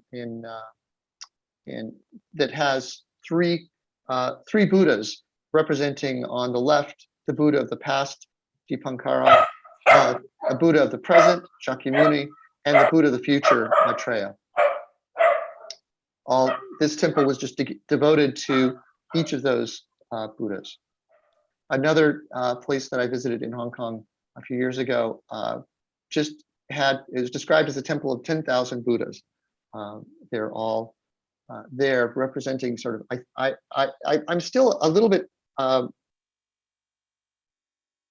unsure about completely appreciating the importance, where this comes from, beyond the notion that there are an infinite number, if you will, of Buddhas, because anyone ultimately has the potential for enlightenment. And I think that may be the big message there. Often these are painted in different forms, but each one of these is a different Buddha. We've actually talked about this a little bit early on, but this is sort of a traditional illustration showing how you recognize a Buddha. That we mentioned the urna, sort of a third eye, that being able to see beyond the sort of natural world into attain new knowledge. That expanded knowledge creates this ushnisha. It's not just a hair bump, it's actually an expansion of the mind. The mudra, the hand gestures, we'll see some some examples of those in a moment. The monk's robe, the Buddha is always presented in a monk's robe, more or less. Elongated earlobes without jewelry. His feet often have chakras, this wheel. The wheel sort of has become a symbol, one of the symbols of Buddhism, as in terms of this wheel of life. And the throne. Often you'll see generally the Buddha is presented on what's described as a lotus throne. The lotus is a symbol of the Buddha because, like the Buddha, it came out of darkness, or in the lotus comes out of muddy water and opens up into this spectacularly beautiful, pristine flower. And so that is the sort of one of the major representations or symbols of Buddha. Right. Let's keep going here. Here are some examples of mudras, and To be honest, I struggle to remember these in the moment. But when you have a particular work of art, you can check out what the position of the hands, and there's some messaging that's going on through the position of the hands, whether it's teaching or gift giving. You often see those different things, or simply meditation. So example here, I believe this is a welcoming gesture mudra. I believe this is a gift giving gesture from a work that we have from around the 6th century. A bronze work, also similar kind of mudra there. You can see how different. This is bronze. You can see how different places and times. This is carved from stone. Have different ways of expressing the Buddha, but all those features are still present. The Ujnisha, the Urna. I just love how in these stone sculptures they create a sense of 3-dimension, even on this what is clearly a flat surface, just through the use of line here. How you get a sense of a flowing fabric just through this use of line on the arms of the way he's composed. Another work that we have, very simple, really emphasizing the glowing halo behind him. And then we focused on Buddhas, but really all equally important in Buddhist art are the Bodhisattvas. This is one that we have greeting you generally, I think, as you go into our gallery, of Winshu, riding a lion. Buddhism is often said to have entered China through the Silk Road with the roar of a lion.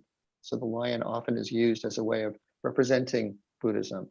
Here, even the Winshu is seated on a throne of lotus, with the Bodhisattvas also have mudras.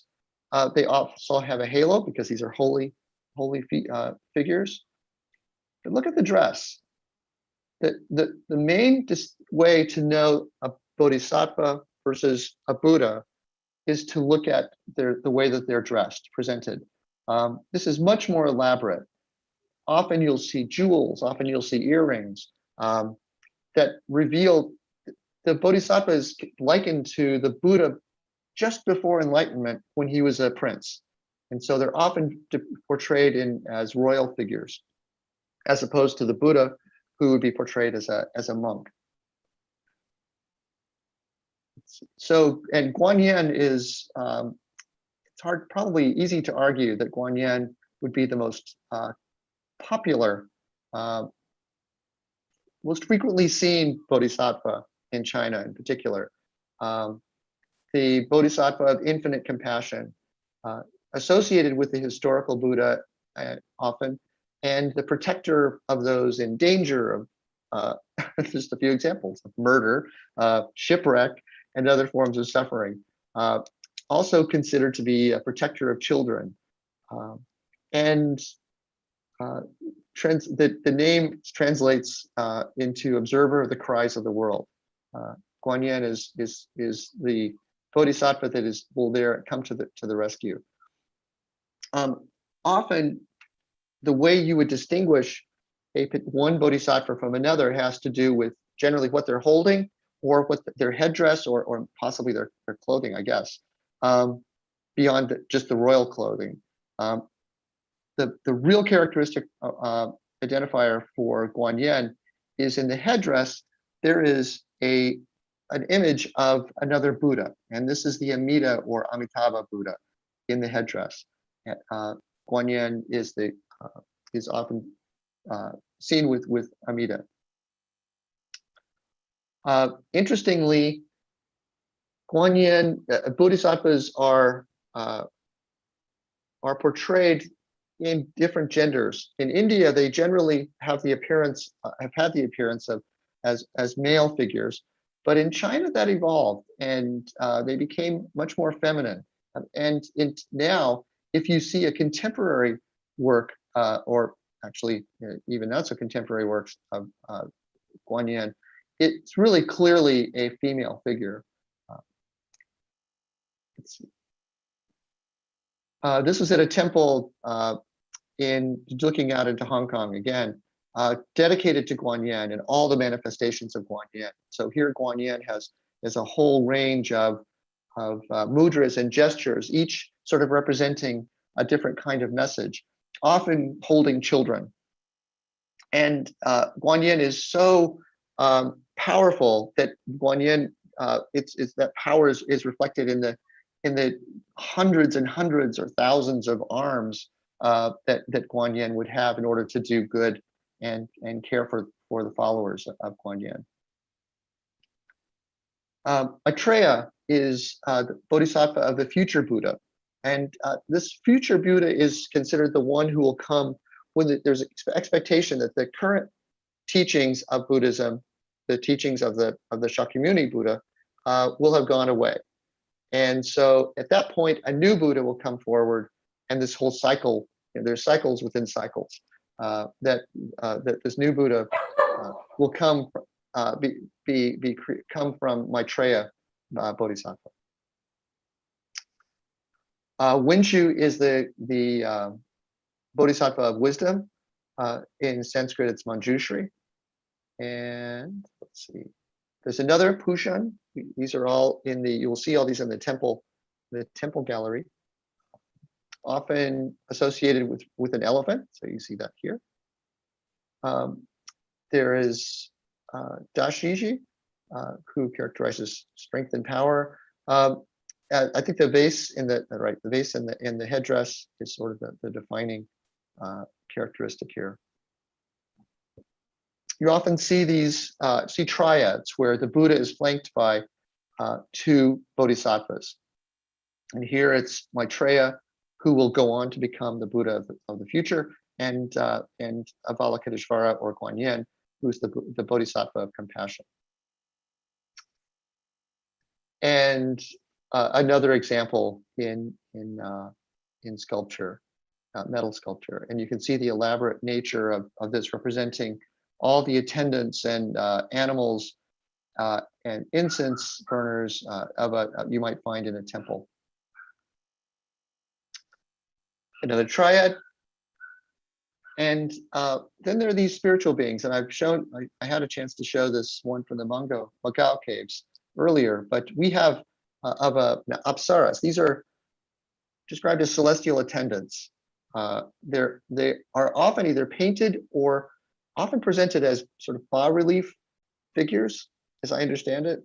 Like we have examples of that in our tomb gallery, from China and from Japan.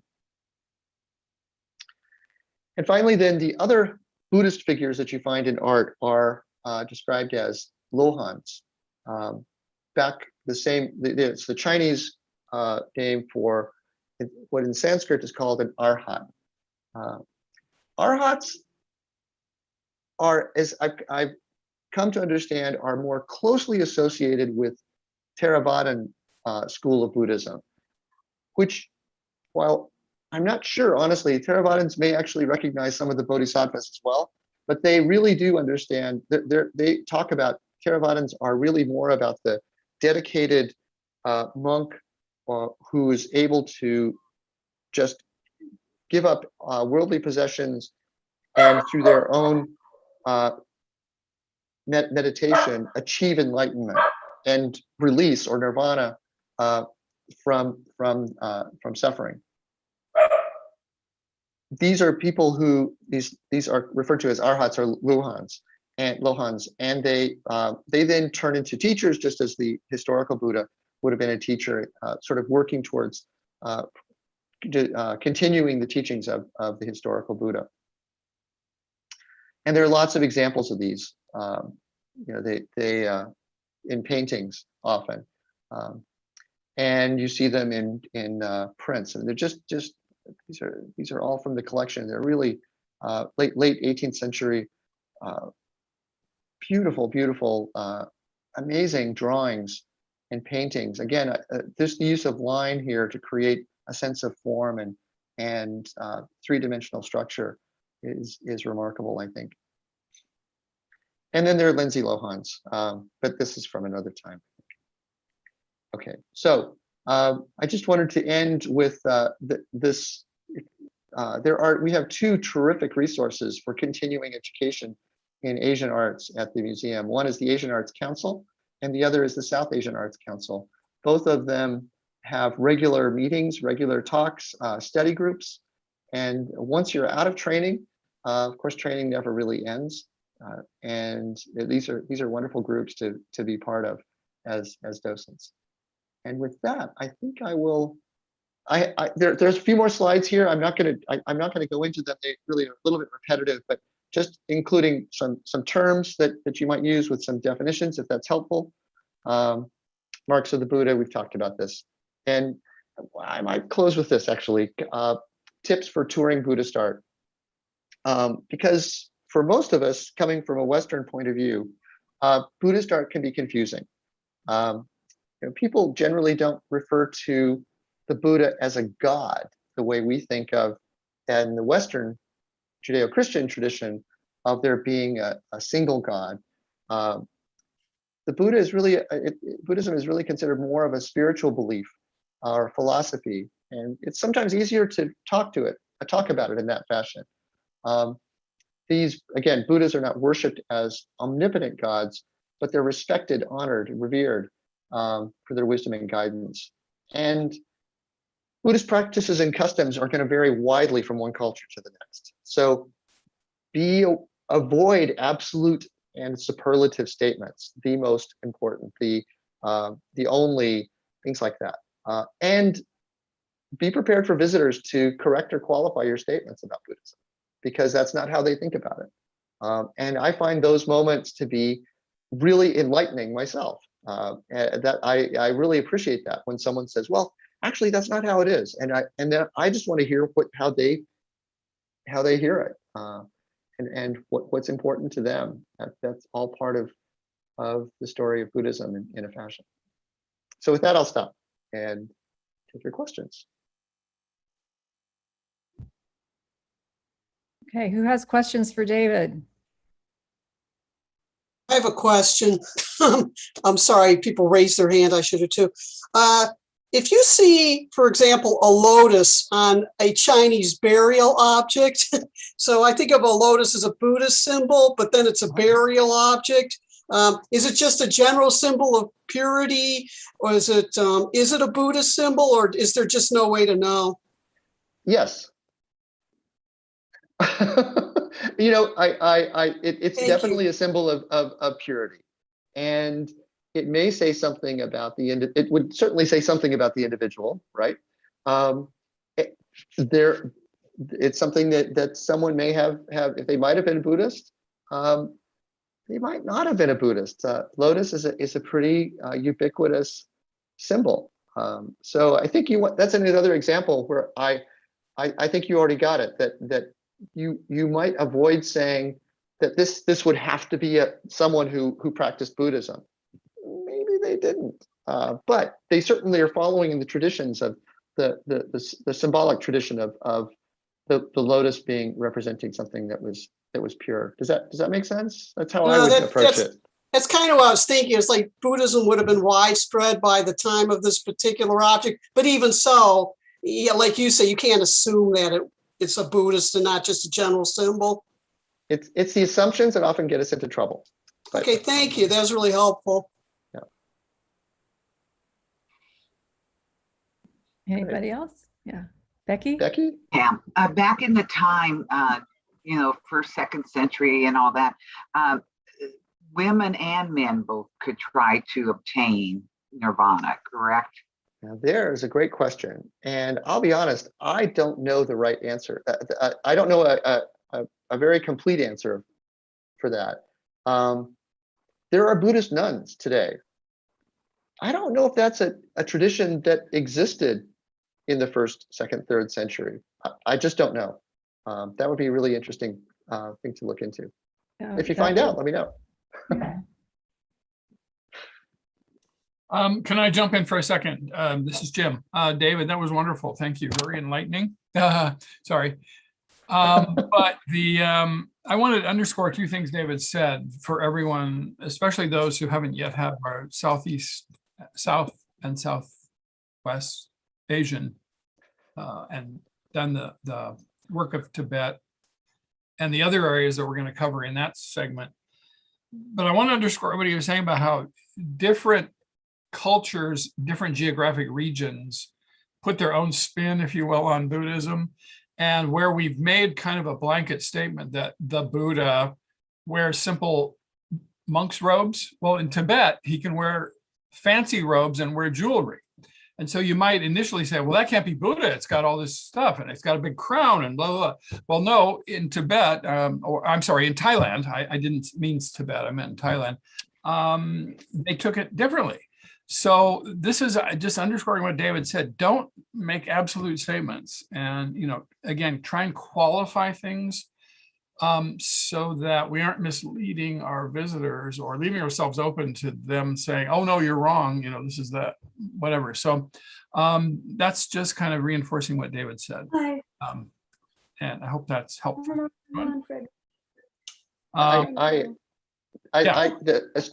Something that my personal experience I had when traveling in Latin America, in Peru actually, was going into a church, a Christian church, and seeing a painting of the Last Supper that was very traditional, Jesus flanked by his disciples, and they're about to sit down. It's the Last Supper. They are going to have a meal, and what's on the table but guinea pig?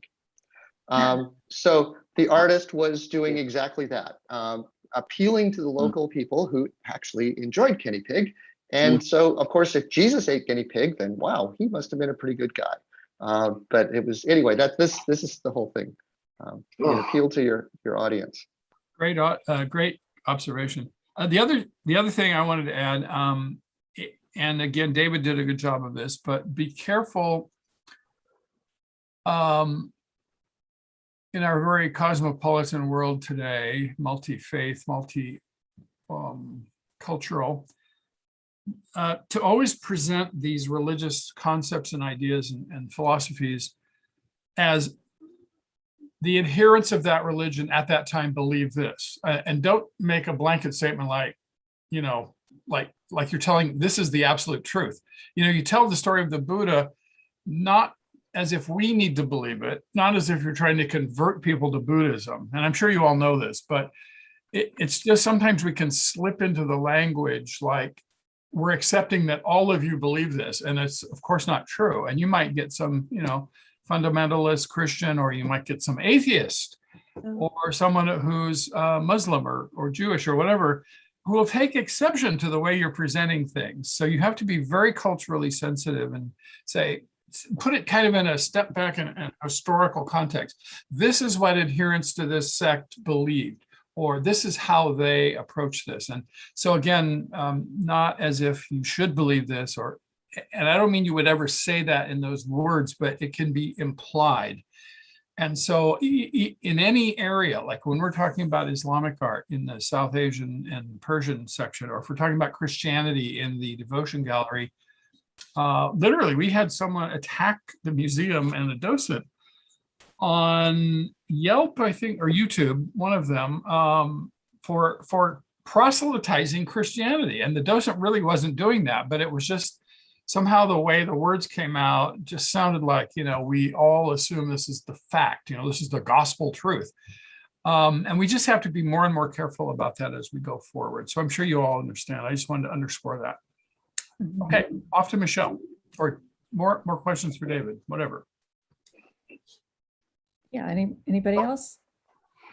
Yeah, just to underscore what Jim said, and I think David could speak to this too, is we have had people going, we have had people go into that gallery and not even want to hear what we have to say because they are entrenched in another faith.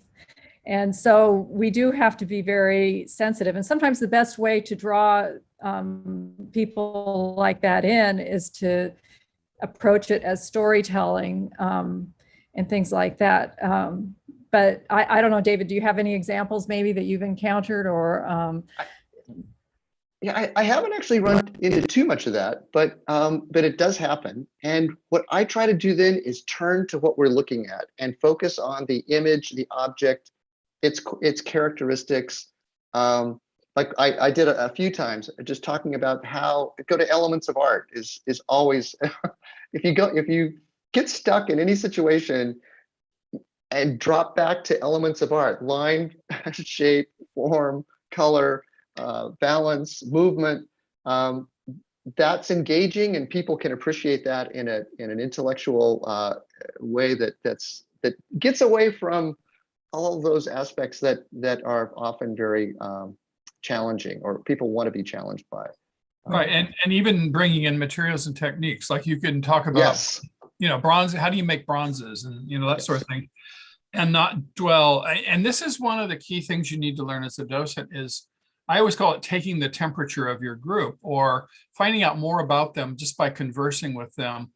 But find out how they feel about these kinds of things, and then you sort of aim your tour at the things that are maybe less sensitive or controversial, if that makes any sense. So this is, again, I don't mean to scare you all and intimidate you, because again, this happens very rarely, but you just want to be, it's part of our whole campaign now to be more empathetic, and that we want to know, we're not giving canned tours where we give the same information to every group. And so if you've got a group coming in from, I don't know, a Catholic, parochial school, or from a Islamic group or something, you're going to perhaps approach some of these things differently than you would. And certainly if you had somebody coming from the local Buddhist temple or something, and they were wanting a tour, you're going to approach all these things very differently for the different groups that are coming in. Does that make sense? I would also avoid comparisons. I thought it was really interesting when David brought these comparisons out, and it's interesting for us, like that one cave where you said if you took out the Buddha and put in the Virgin Mary, I that really struck me, the way that was, and also that talking about saints and the relationship to bodhisattvas and so on. I would not do that in a tour, because someone will come up and say, no, that's not the, and really there is no historical correlation there. It's Right. just a way for us maybe to understand it, but I would not bring that up in a tour. I appreciate your saying that, Michelle. That's definitely really good advice. For you in particular, because you're going to spend so much of your time in training on Western art and Christian art. I was looking to connect, but that's not what you would do with a cold person on the floor of the museum and the gallery. I completely agree.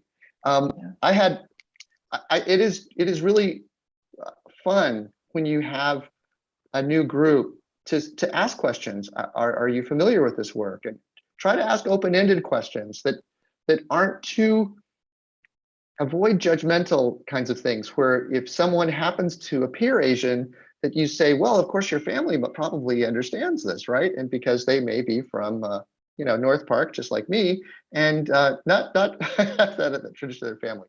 But often people then, when you say, where are you from, they'll reveal that they're from Hong Kong. Okay, then I have said things like, well, gosh, I really would love to hear what you think about this, and how this resonates with you, and if it does, or if it doesn't. I had a great conversation in the Korean section about the wedding chest with someone who just filled out so much information to me about the characters, the messaging that's there, what the symbols were, all from his growing up in Korea. It was great, but it happened sort of organically. It was really clear that he was from Korea, and he was interested in talking about that. So those are wonderful opportunities. I think it's easy in those moments to feel intimidated. Like, oh my goodness, I have someone from Hong Kong. How could I give them a tour of works of art that they may, have grown up with? Well, flip the script and ask them from the start, what does this mean to you? And then start a conversation about it. They love that. People love talking about things that they know about and sharing that knowledge. So, that's great. Thank you, David. Any last questions? No, okay. Thank you so much. That was very enjoyable and very full of things that we need to know. So yeah. And you'll hear about Buddhism again. I mean, some of you have already been through, actually, most of you have been through the unit on Southeast Asia, but and you will hear it again. So this is great. Thank you. So do you guys want a break for 5 minutes and then have me come and finish up, or do you want me to just go ahead and do it and then maybe be done a little early? It's up to you. You can go ahead, as far as Preferences? I'm concerned. I'd say go ahead. Okay. Yeah, let's do it. Okay. Keep going. Give me a minute here to pull it up. And get the right spot.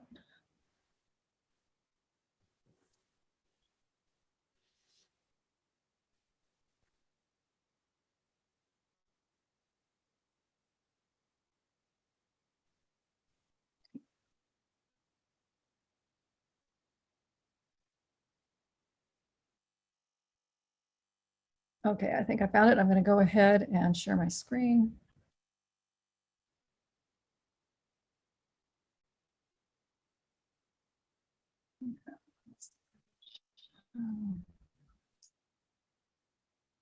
Okay, has everybody got that? Yep, okay. So this is about where we left off with the Ming Dynasty.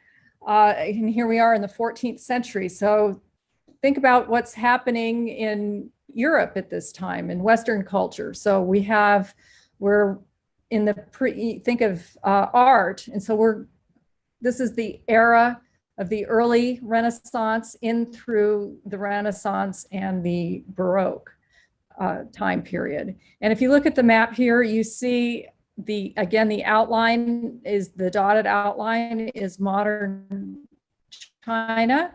And then we have the Ming Dynasty. So it's actually, smaller than what we will see in the future. And again, the border exceeds the Great Wall. Up here, you see these lines here are again the Great Wall of China. So again, this area that consistently has been considered the Empire of China. So how did the Ming Dynasty start? Well, someone by the name of Zhu Yongzhan led a rebellion against the Mongol Yuan dynasty. Remember, the Mongols were founded or came in by Genghis Khan and followed by his grandson, Kublai Khan. And so they drove out the Mongols and named the empire the Ming Dynasty. Ming means bright. So this was a very, very prominent time for Chinese. It is a very wealthy time. The empire had a lot of power. They located their capital in Beijing and they built the Forbidden City. You saw a little bit of that, I think, in Pam's presentation. So there were a lot of technical advances, a lot of investment in the arts, and as I said here, unsurpassed luxury goods. I mean, we still talk about the Ming Dynasty, right? You hear about Ming vases and so on, and huge advances in porcelain, lacquer, and painting. So here is the Forbidden City. So construction started in 1421, and it's a large complex, 980 buildings, 180 acres. And so this was the home of the emperors clear up through the end of Imperial China, which was 1911. So almost 500 years. And it still stands and it is currently a museum. But you can see the vista, the large vista here, looking at it from a distance. And then here we can start to see the complex around this main entrance here.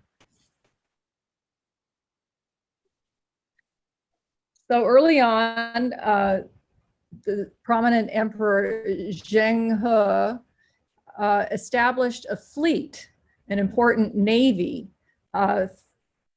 But rather than being concerned about conquering other lands, he was interested in exploring and developing trade routes. So he went as far, you can see on the map here, you can see these sea routes here.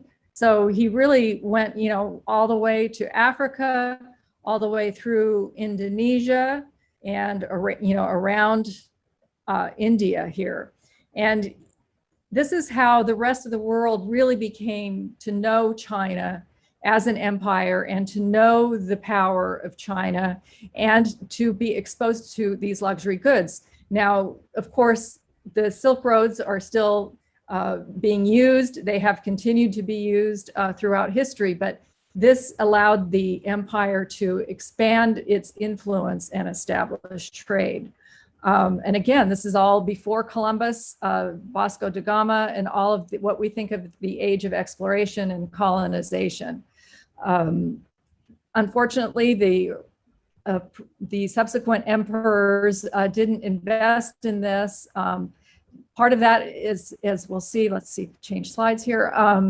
So because they did want to reduce the influence of the West on China, and they wanted to start closing China off, because as you can see here, the Portuguese have established quite a navy by this point and have gone around the Cape of Good Hope, around the Africa there, and opened up sea routes to India. And so they were more interested, they were interested in trade, but they were also interested in colonization.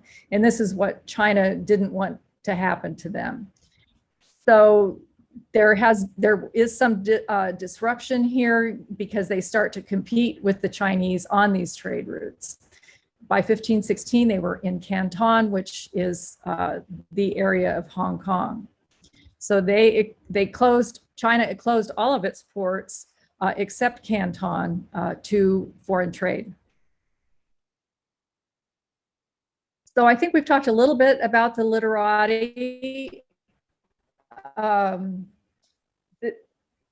We have, when we'll talk a minute about court style versus literati style, but the scholars who throughout China have been studying, they were not living at court under the Mongol Empire, under the Yuan. And so they started to develop their own styles, and they looked down on the court styles. They painted for themselves and their peers, their friends, and they developed styles of painting, calligraphy, poetry as symbols or as emblematic of their own status and taste.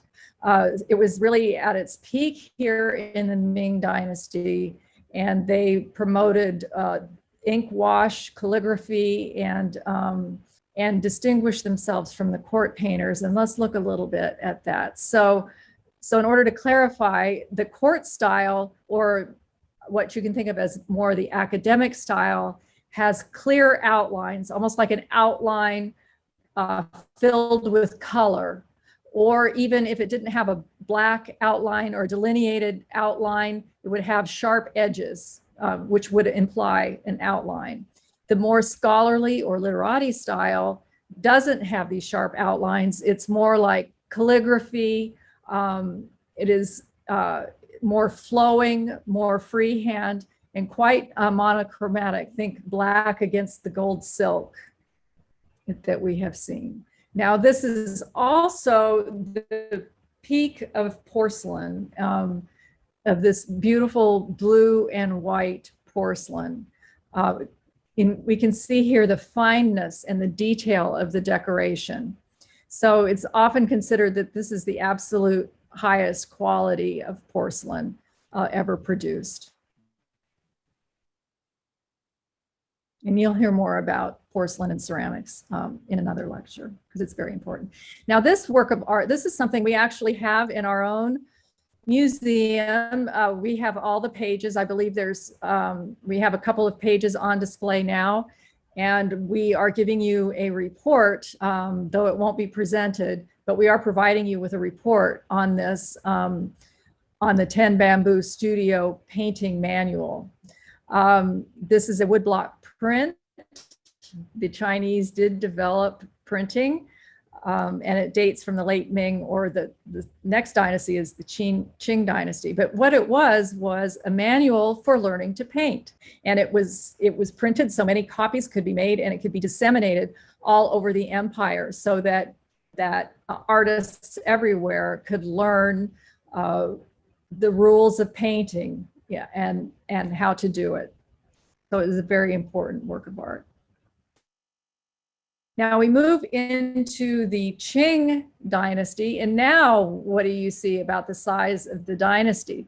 This is now completely filled in the modern borders of China and even exceeds that to the north.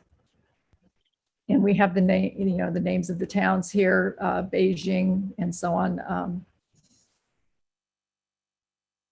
So as happens so often, the late Ming dynasty started to, break down. There was corruption, rebellions.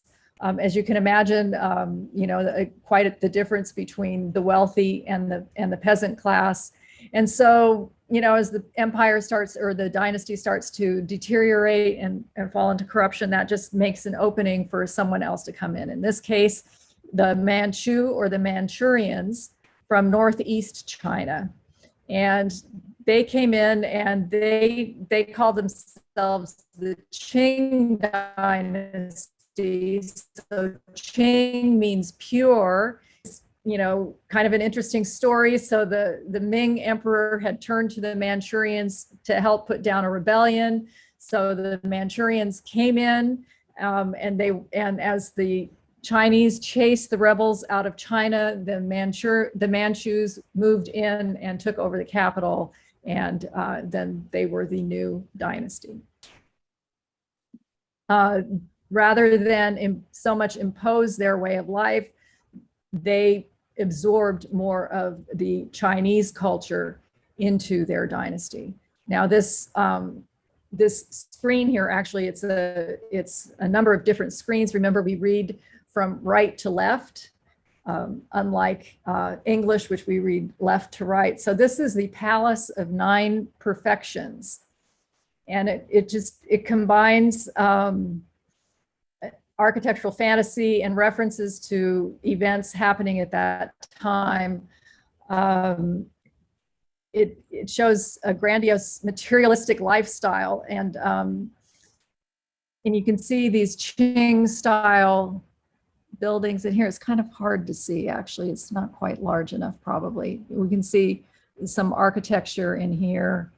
And again, this monochromatic style, right? The ink wash against the gold silk background. Again, we see some hard edges, but not really. I mean, it's very flowing, it's very soft, very organic in style. So the Qing brought the Chinese back. There was a great wealth and prosperity again. And remember, so Europe has been more exposed to China through these sea routes and so on. And what we call chinoiserie in Europe started to take hold. So the Europeans were fascinated by the Chinese culture.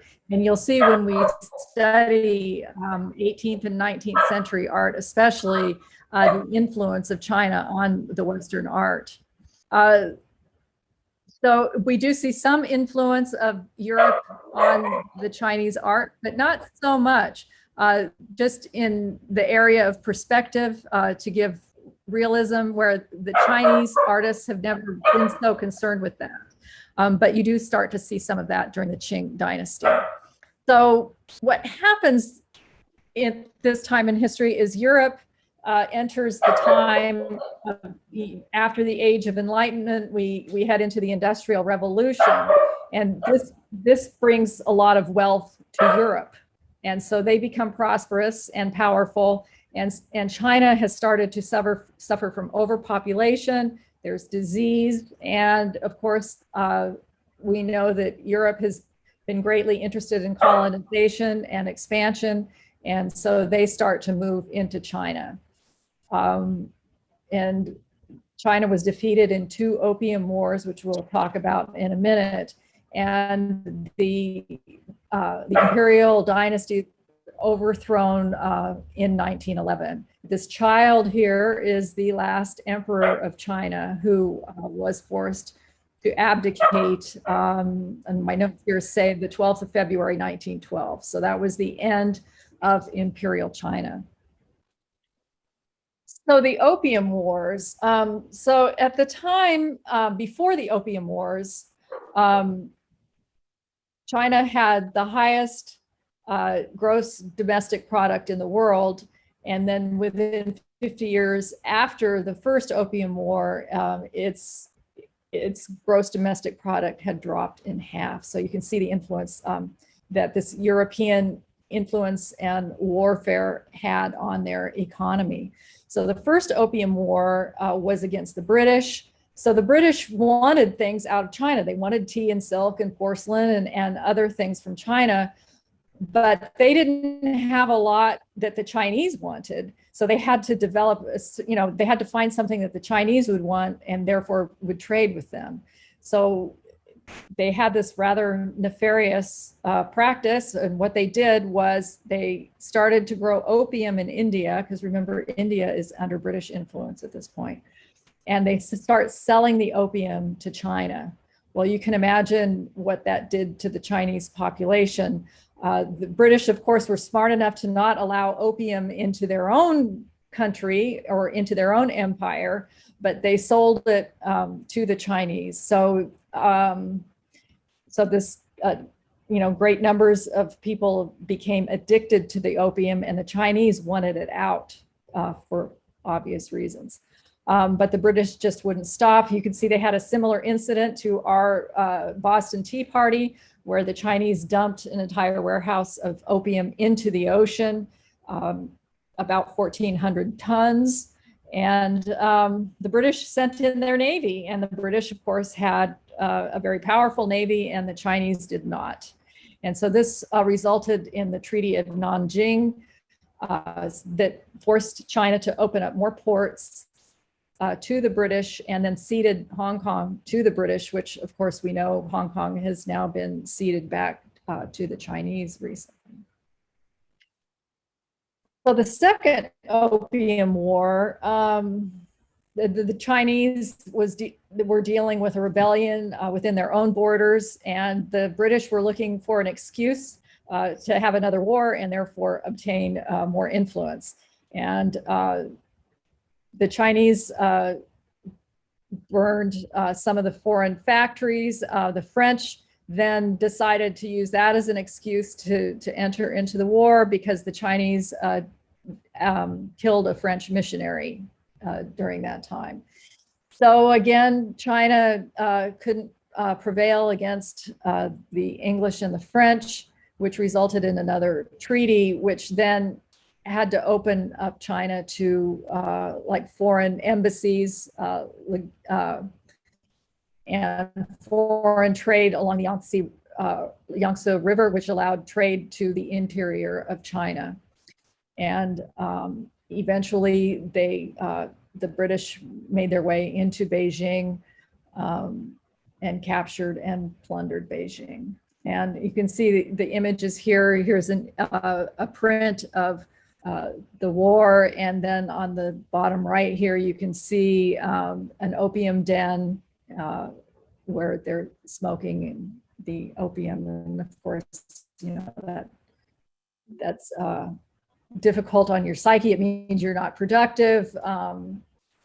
We all know what that means. We're having these issues in our own country with opioids at this time. So China from 1912 to the modern day. So Dr. Sun Yat-sen led a revolution against the Qing dynasty, and this ended the dynasty, as we said, in 1911, 1912. And both in Taiwan and in mainland China, he's considered the father of modern China. So now we have more of a republic, but we also have these tribal lords that are ruling sections of China. And Chiang Kai-shek, who is the leader of the Nationalist Party, or the Kuomintang, suppresses the power of these tribal lords, and he becomes the president of the Republic of China. And at the same time, as China undergoes these difficulties, Japan sees an opportunity. Japan comes in and occupies great sections of China and is actually there until after World War II, when the Japanese are defeated. So the communists, again, now under Mao Zedong, with the support of Russia, which of course borders China, gained strength during the Japanese Revolution, Japanese invasion, and the communists with Russia are able to push out the nationalists and of course the Japanese left at the end of World War II. So they come into power in 1949. So what happens at this time is the nationalists leave China, or a great number of the nationalists leave China and head to Taiwan, where they set up a Republic of China. Of course, the US government in 1977 recognized mainland China as the People's Republic in China. And Taiwan, though they're not part of mainland China, they have their own government and so on, but they're greatly influenced by China, and they do have strong economic ties with mainland China. So under the nationalists, remember the Kuomintang, the way of life for the average Chinese didn't change much. Even, under the Japanese occupation, they mostly maintained their way of life. But the communists, when the communists came into power, the way of life completely changed for the Chinese. Art especially was influenced. The purpose of art was to serve Marxist communist ideas. Of course, Mao came in with the Cultural Revolution, and so much of Chinese culture was destroyed at this time. Not only culture, but the death toll among the Chinese was enormous.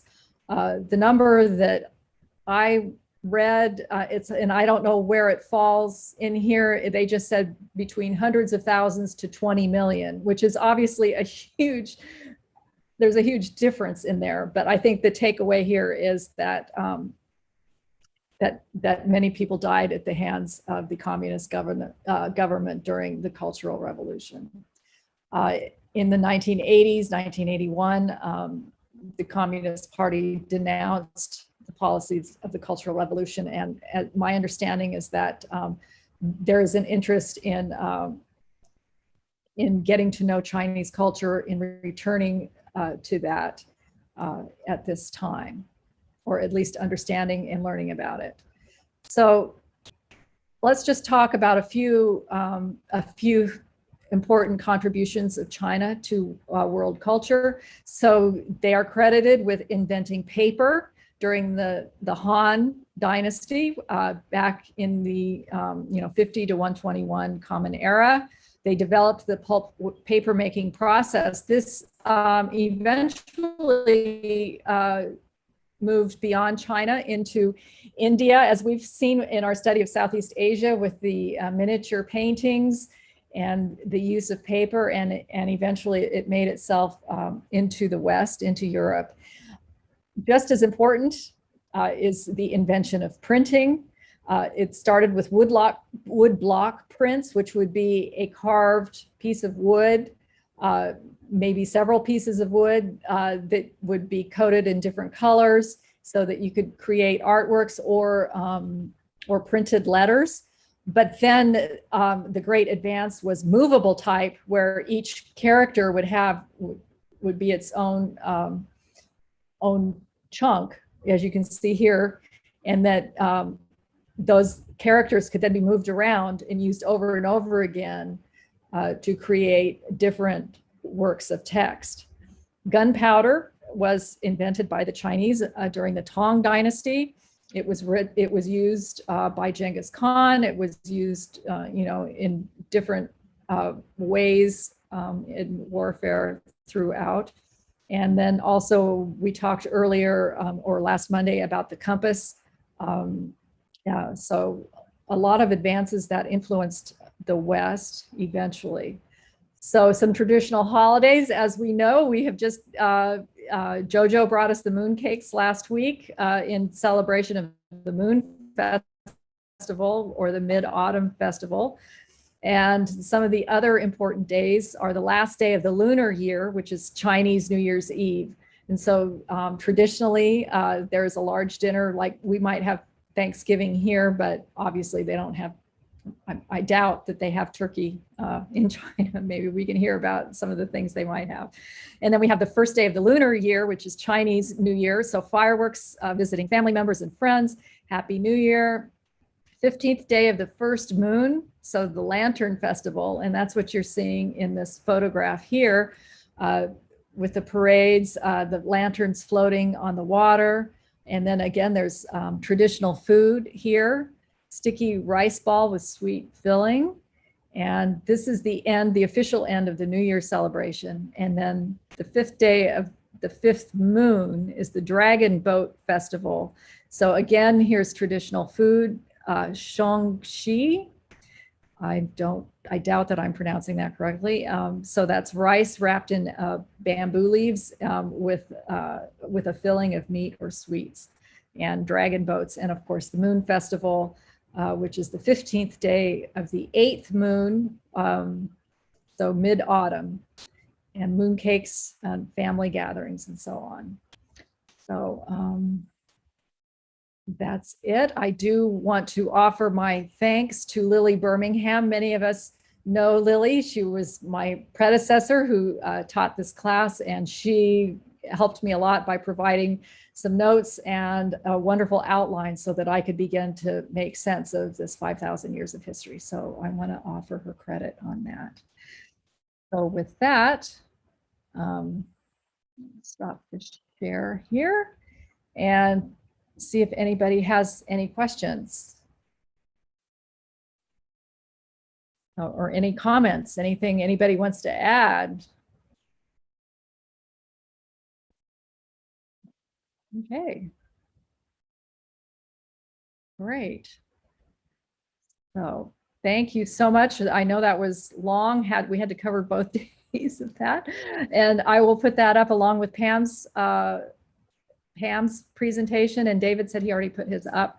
Oh, and Pam, if you can send me the elements of art presentation that you did, and I can put that up too, because that will be important for Wednesday.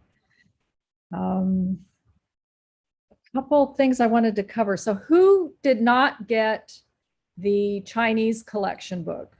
I think there were 3 of you. Okay, so Sandra, Dee, and who is the third? Is there a third person? Sandra and Dee? Okay, Dee, I think Kathy Jones has one for you. Is that correct? You're Yes, nodding. I saw her yesterday, and she was able to give me hers. Okay, So good. I'm covered. Okay, so Sandra, you still need one. So I think Ann Mintier has one. So let me see how we can work out to get that to you. Okay, I'll see if I can get it for you for Wednesday. Books. And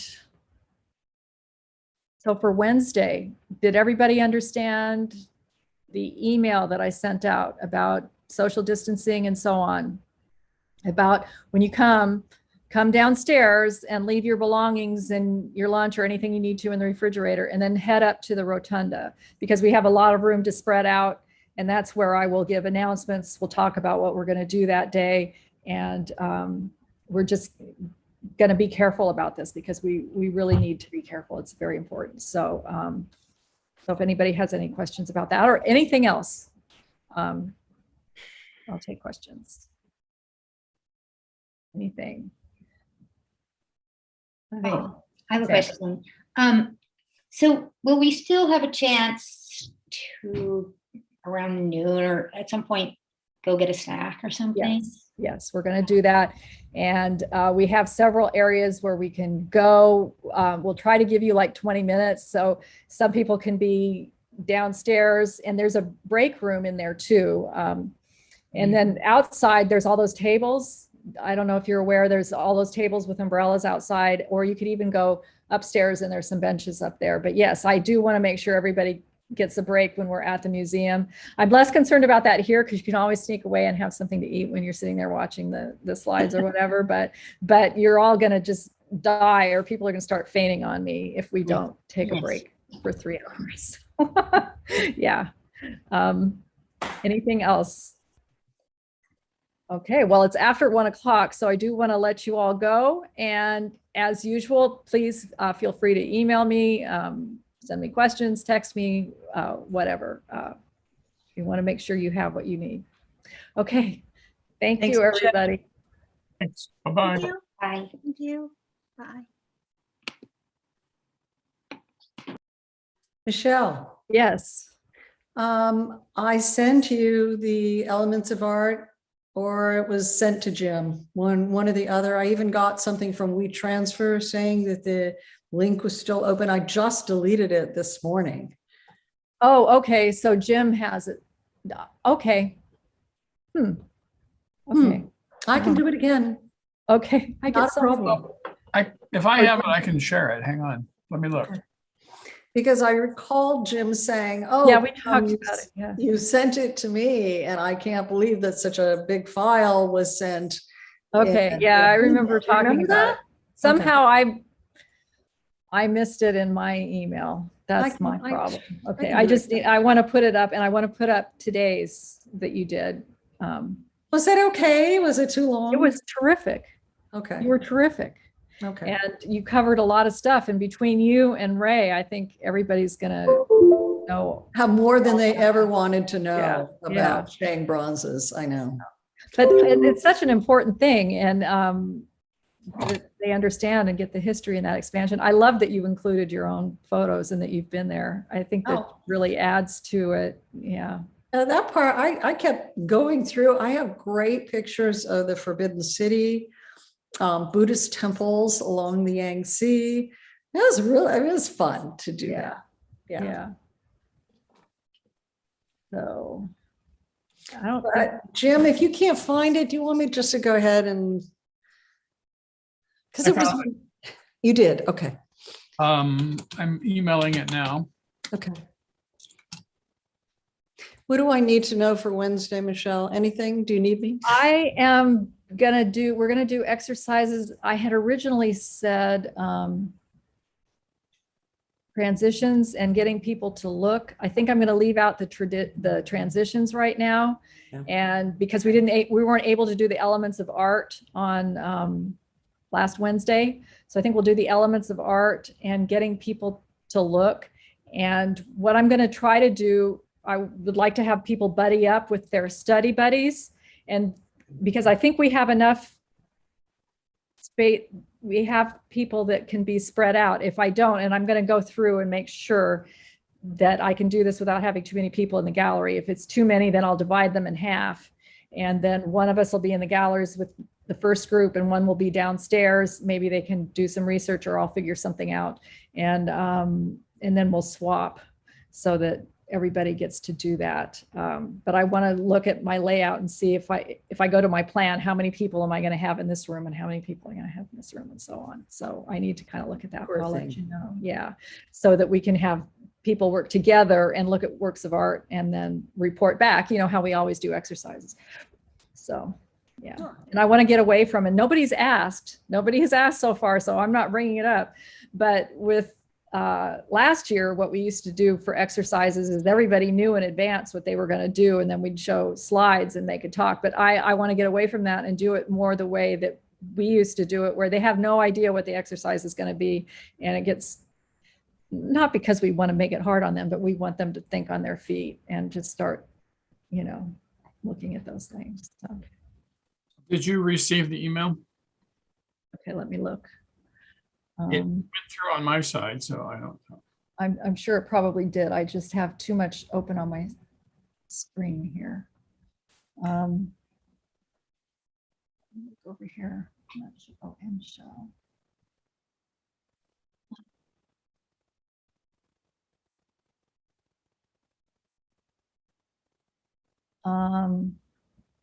Oh, here we go. Okay, elements of art. Yes. Okay. Yes. I have that. Okay. I will post that. Now I lost my Zoom. Here we go. Okay. So anybody else? I'm good. I'll see you Wednesday. I'll check, Okay. I'll check and see if the ID badges are ready. Oh, right. Yeah. Those, and then the, on Wednesday, we can try to scan that glossary. Hopefully that book is still there, that nobody's taken it. But- Okay, All right. great. Goodbye. See you on Wednesday. Bye.